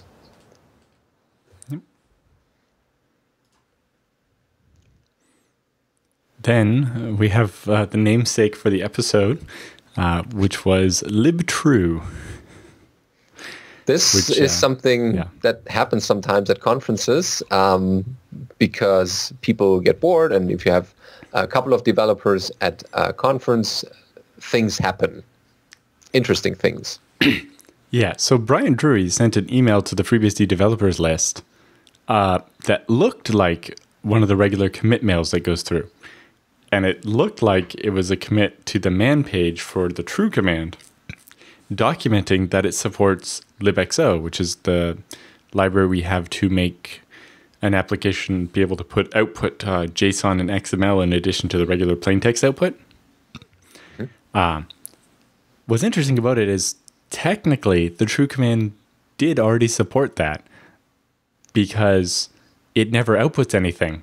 So you can output nothing as JSON or XML without having to change the code at all. So he was just adding to the main page. And, people were immediately jumping on it. It's like, is it really necessary to link it to that library? It's like, well, no, it doesn't need to be linked to the library. It already supports the --libzo subcommand because it just ignores the extra arguments. And so it went on and on. And this eventually spawned Andrew Turner to start libtruth, which is a library that returns true, and then the true binary that's a wrapper around it. And then it went on from there as people created pull requests implementing Capsicum on it, and then implementing libzo on it for real, so it could actually output a JSON true value. There's like a Python binding. I think that in progress there's a Go binding. There's a Vagrant and Ansible playbook to create a VM that returns true. Mark Johnson added ttrace support so you can probe the function and see it returning true. It's added a code of conduct. It's got a website now, which is a subproject in the repo. And it's got a website, libtruth.xyz, and all these other things. I think currently there are 6 contributors, 54 commits, 4 open pull requests, and 53 open PRs, even though a bunch of those have already been closed. Mm-hmm. Well, if you think this is funny and want to contribute to that, you can find the GitHub repo in our show notes for libtruth.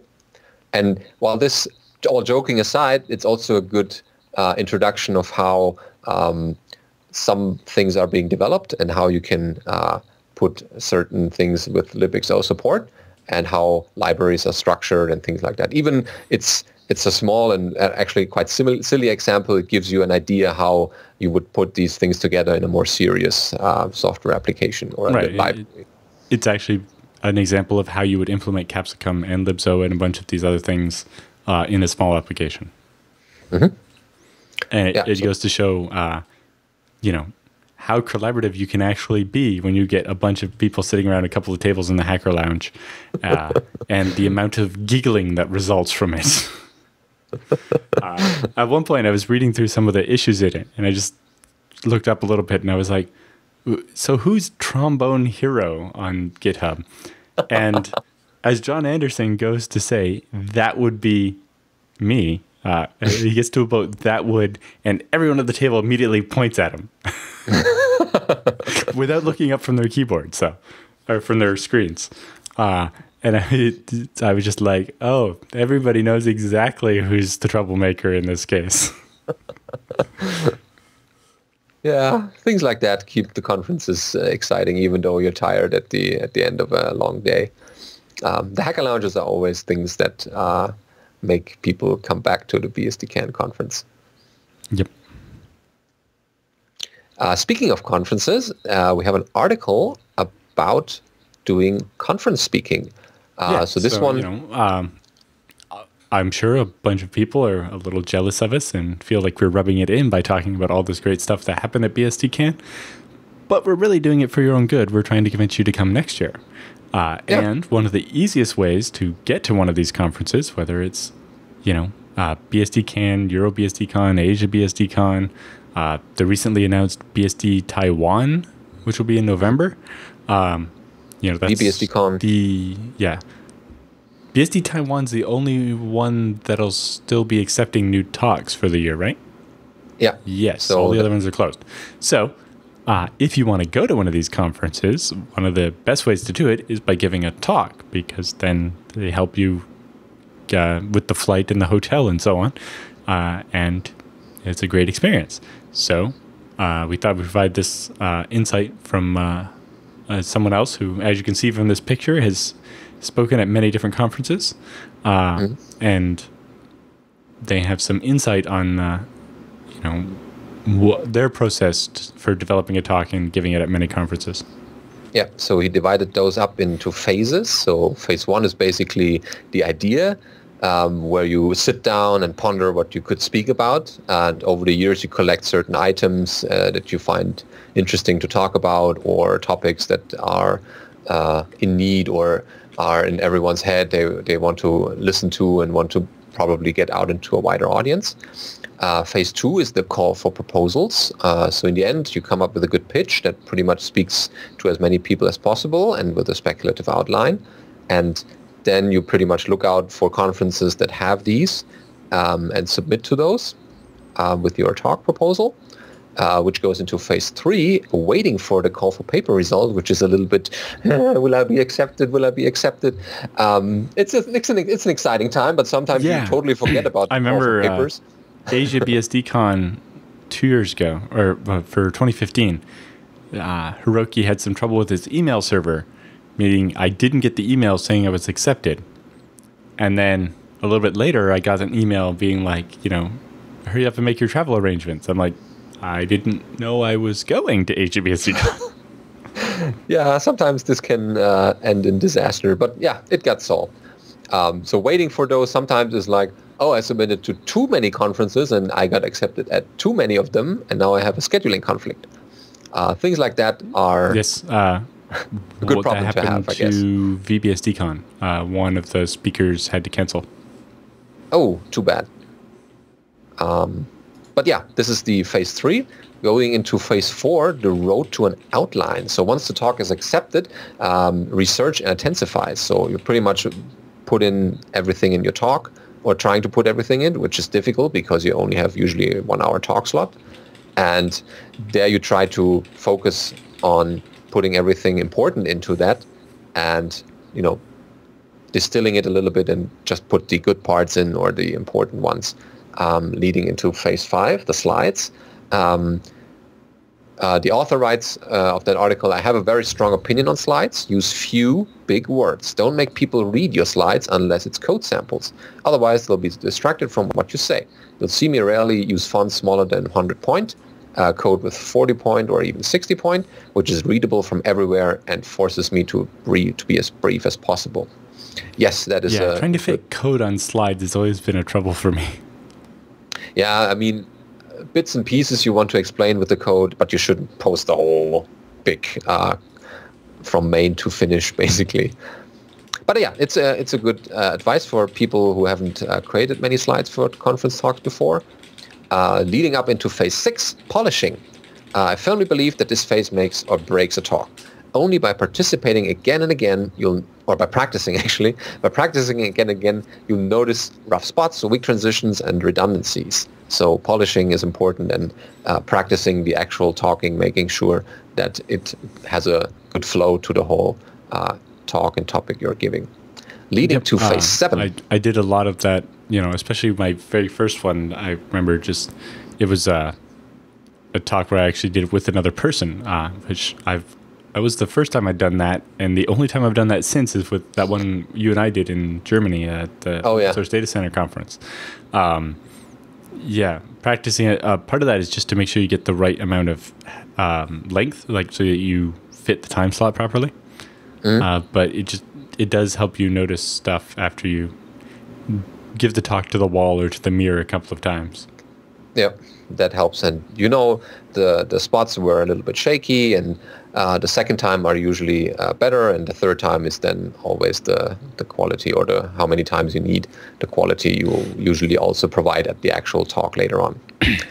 Phase 7 is the sneak preview. So in the past years, he was blessed with the opportunity to test my talks in front of a smaller audience. Interestingly, I've come to take smaller events more seriously than the big ones. And if a small conference pays for his travels and gives him a prominent spot, I have both more responsibility and attention than if I would pay my money to an event where I'm one of the many speakers. Yeah, that's true. If you practice I know Michael Lucas always demos his talks at the BSD user group near him before he gives it at a conference. And, that's a great way to do it. Find a user group meeting nearest you and present it there first. You can get more feedback and stuff on it from a smaller group of people in a much less daunting setup than in front of the giant crowd at a BSD conference, or the huge crowd at something like FOSDEM or something where there's 4,000 people watching. Yeah, which can be a little bit overwhelming.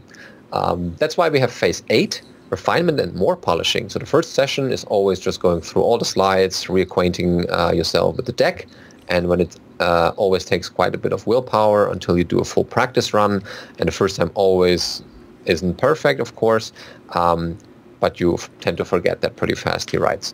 On the other hand, it rather quickly comes back too, which makes it even harder to motivate yourself to start. And ideally, you'd have access to a video recording from phase 7 to have a closer look at what would work and what could be improved. But since it's usually a smaller conferences, he doesn't do that, depending on how big the conferences you're being accepted at. Phase 9 is the travel. And you have to go to the conference first to give your talk, of course. And whenever he travels to conferences, he brings everything he needs for the talk and then some. To make sure he doesn't forget anything essential, he has a packing list for his business trips, and he provides links to that one as well in his blog post. With the epic packing list for business trips is similar, and he writes that he prints it out a day before departure and crosses stuff off as he packs, and highly recommends it to anyone to emulate that, since packing isn't a lot less stressful if you just follow a checklist. Yep. Leading to phase 10, showtime. So this is it, the moment everyone's been working and looking forward to. People who suffer from fear of public speaking think this is the worst part, but if you scroll back, you realize this is the payoff because you prepared so much, and this is actually what you've been working towards. This is the fun, easy part, and people enjoy it on the stage. I see many of the speakers at conferences that have done this for a couple of years are actually trying to get this feeling again to be in front of an audience and provide a good talk. And once you stand in front of the audience, the work is done and you get to enjoy the ride. Yeah, so that's a good article outlining everything around conference speaking, and has much more details about what tools to use and recommendations and other stuff people want to check out first if they are giving a talk at a future conference. Yeah, there's an interesting one here. It says, it absolutely doesn't mean that I don't get nervous with 200 to 800 eyeballs are pointed at me. My pulse goes up and my hands start shaking like anyone else.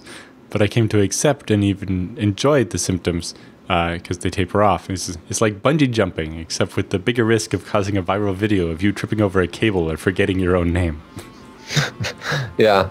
I mean, things happen, but if you prepare more, they are less likely to happen. And small slip-ups are usually not that bad, and most people tend to forget that because they're happy that they aren't in the same situation.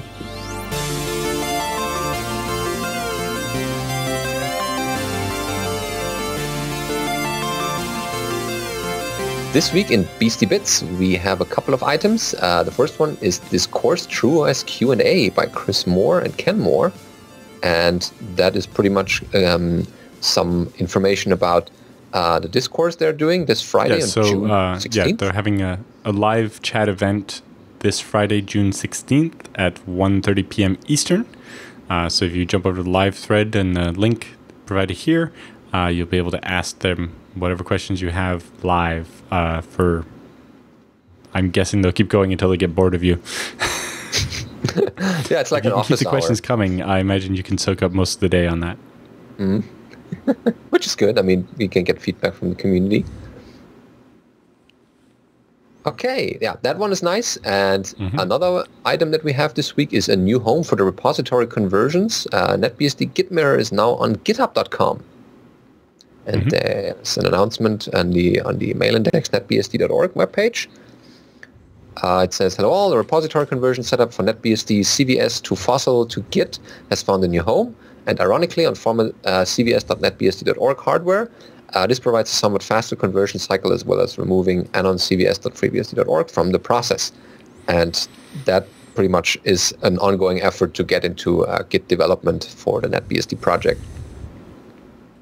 Yep. So it's available on GitHub as well? Yep, check that out and see how the conversion goes. We'll probably cover that in a future episode. Then they have a post here. A user has created a set of tab completions for OpenBSD's KSH, or Corn Shell. It's got a bunch of stuff for VMCTL and a bunch of other similar tools. Okay, so OpenBSD people might want to look at that if they're using KSH. Yep, in particular, compared to other shells, KSH is only 20,000 lines of code, while ZSH is 127,000, Fish is 207,000, and Bash is 350,000. Yeah, that's a lot in comparison. Just a reminder, Package Source Conf is coming up July 1st and 2nd in London, so that's only about 2 weeks away, so hopefully you've already made your travel plans, but if not, you need to hurry up and do that. It'll be interesting to see the group of people that show up there, with it being a mix of, NetBSD, SmartOS, Minix, Linux, Mac, BSD, etc. users using all the different package sets. Oh, nice. Yeah, this is a good way of getting more out of the package source developers, or contributing something, or see generally what's happening. Yep. Our next item is OpenBSD 6.1 syspatch installed SP kernel and multiprocessor systems. So Aaron Riekenberg writes, have a 6.1 AMD 64 MP system running the generic MP kernel from the installation. MP was automatically chosen by the installer. This is an Intel Atom 330 dual core box. And then he describes pretty much that he ran syspatch on it and goes over the steps to replicate this into a multiprocessor system, I guess.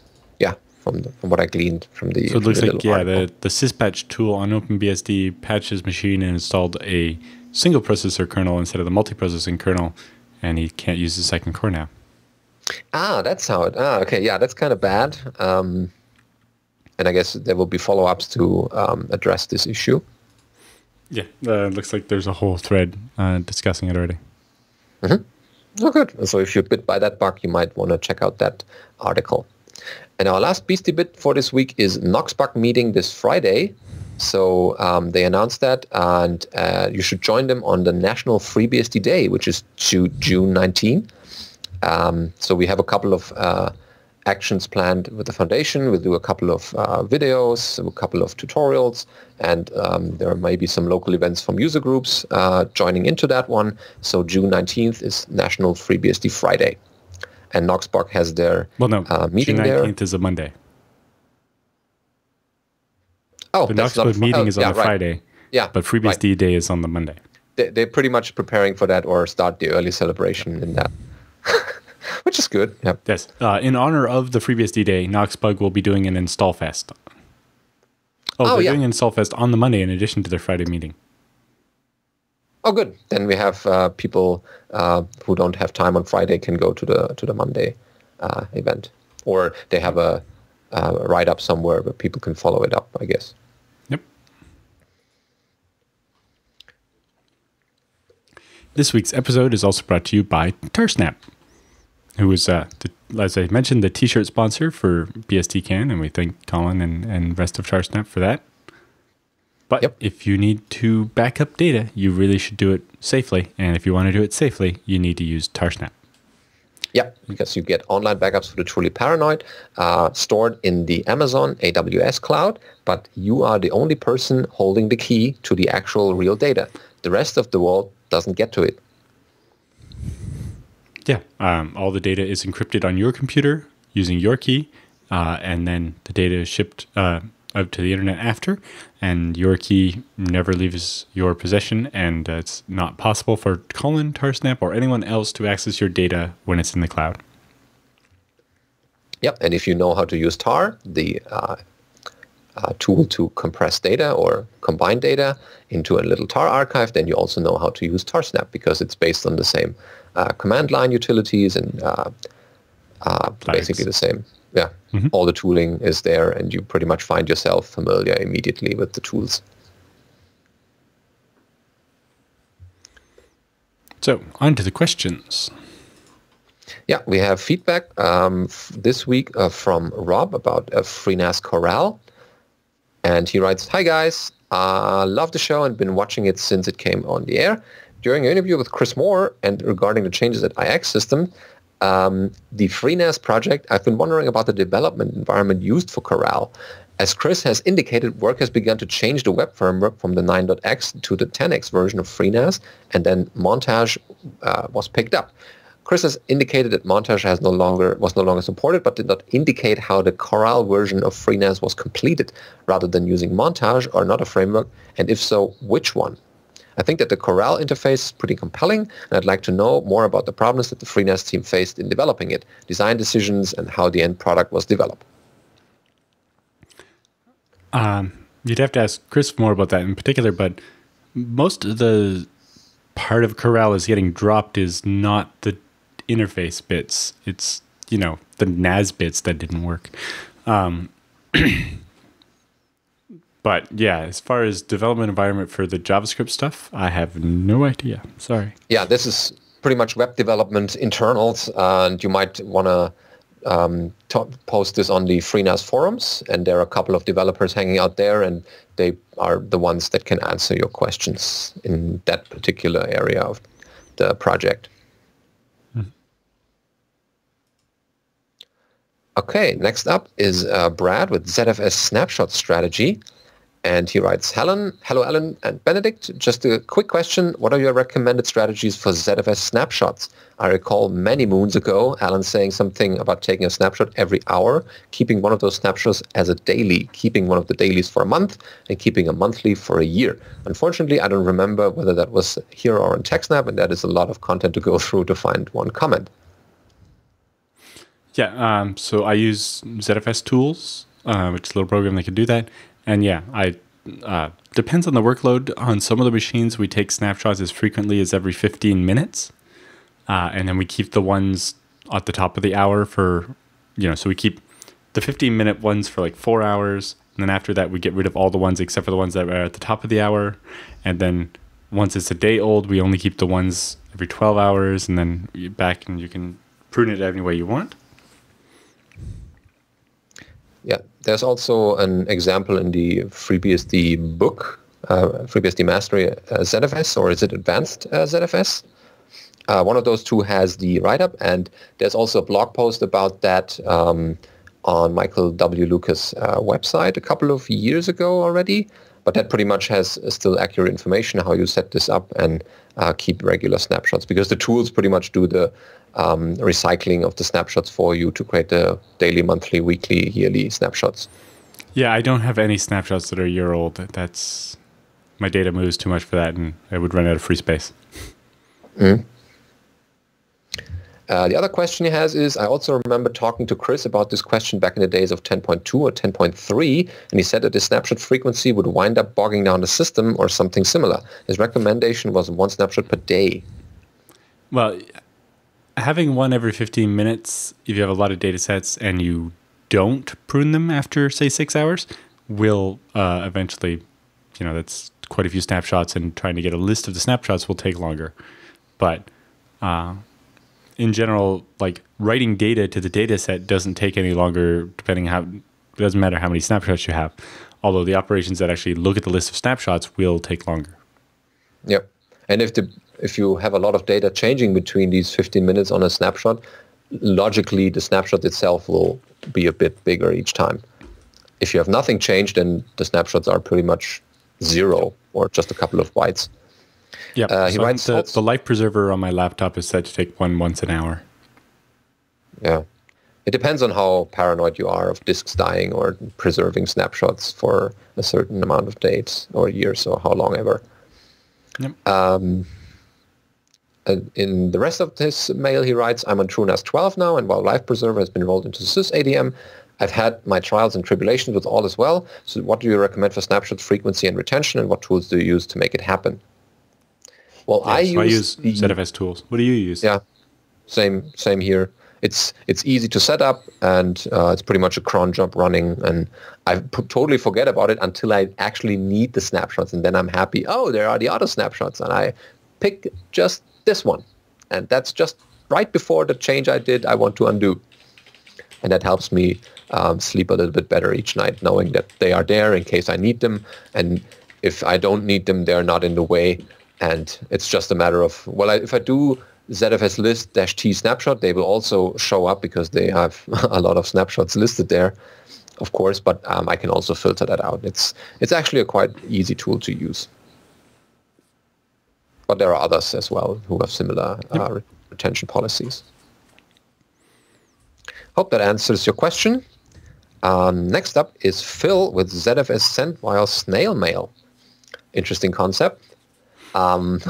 He writes, say I have 2 servers located across the country from one another with limited bandwidth and slow connections with several terabytes of data. Want a backup of the other? Is it possible to do, say, a ZFS send where the changes are checked via the connection, but the data is written to a local pool that can be shipped to the second server?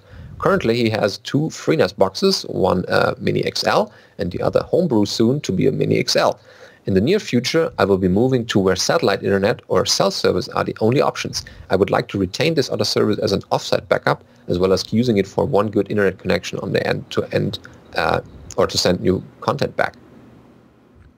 Yeah, so you can do that. So when you do a ZFS send, it creates a standalone data stream that you could write to a disk or to a tape or to a Blu-ray or whatever and ship it to the other side, and then pipe that file into ZFS receive, and it will apply the data. Then you can do incrementals, and you could mail them as well. Just do an incremental from the last snapshot to the new snapshot, write that ZFS stream to a file on a disk of some kind and ship it, and it'll work. So you could do that, and then once you've got it caught up enough, if your change level is low enough, then you could just use ZFS replication over the internet to keep it up. Although if you're dumping a lot of extra files, then you can just ship additional Blu-rays or whatever, or discs, or however you want to do it. Yep, and that can be catched up with your incrementals that you might get in there, which is good. I mean, if you have these problems with low connectivity or no connectivity at all for a certain amount of time, then that's pretty much the only way of keeping up with the pool changes in that area. But it's good that you're using ZFS for that problem, because other file systems don't have that feature, and you pretty much have to copy everything all over again. There are not so many good solutions to catch up with the holes that you have in the meantime. Okay, that hopefully helps. There's also a section about that on the ZFS books. And our last feedback and question for today is Philip. Network limits for public NTP servers. And he writes, "Hi guys, as a long-time Linux sysadmin, I decided to spin up a FreeBSD VM to join to the public NTP pool as an opportunity to start playing with FreeBSD outside of FreeNAS. Obviously, having a publicly accessible NTP server creates a lot of network traffic, perhaps too much from what I've seen. Forgive me if I'm telling you what you already know, but public servers in the NTP pool are monitored for their availability, then given a corresponding score up to 20. Only servers with a score above it, or above 10, are added to the pool. The score for my host's availability is a sawtooth pattern on the graph, which is attached. We put that in the show notes.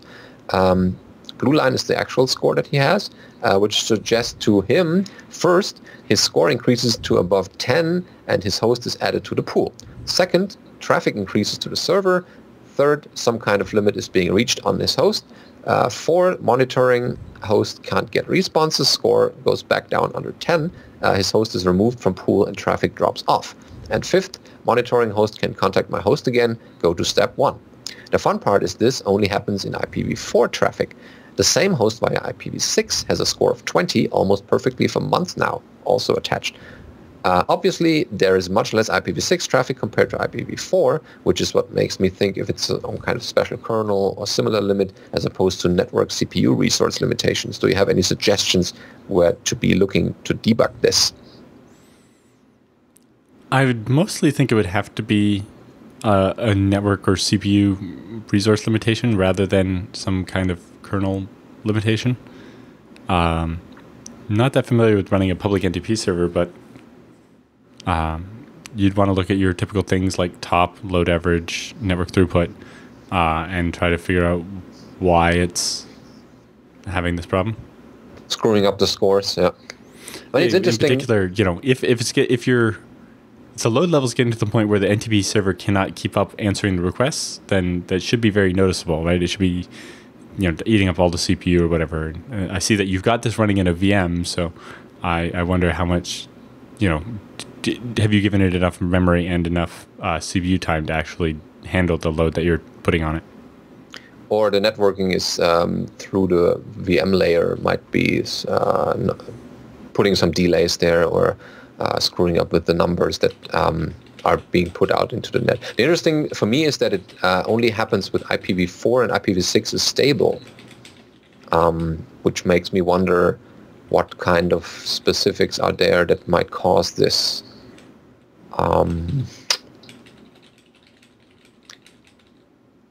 Well, it's an interesting challenge. Maybe one of our readers or listeners knows that, and we can cover this on a future show. If they have encountered that problem before and they have a solution for that, we'll be happy to post this and connect you to so that you get an NTP server that's on IPv4 as stable as on IPv6.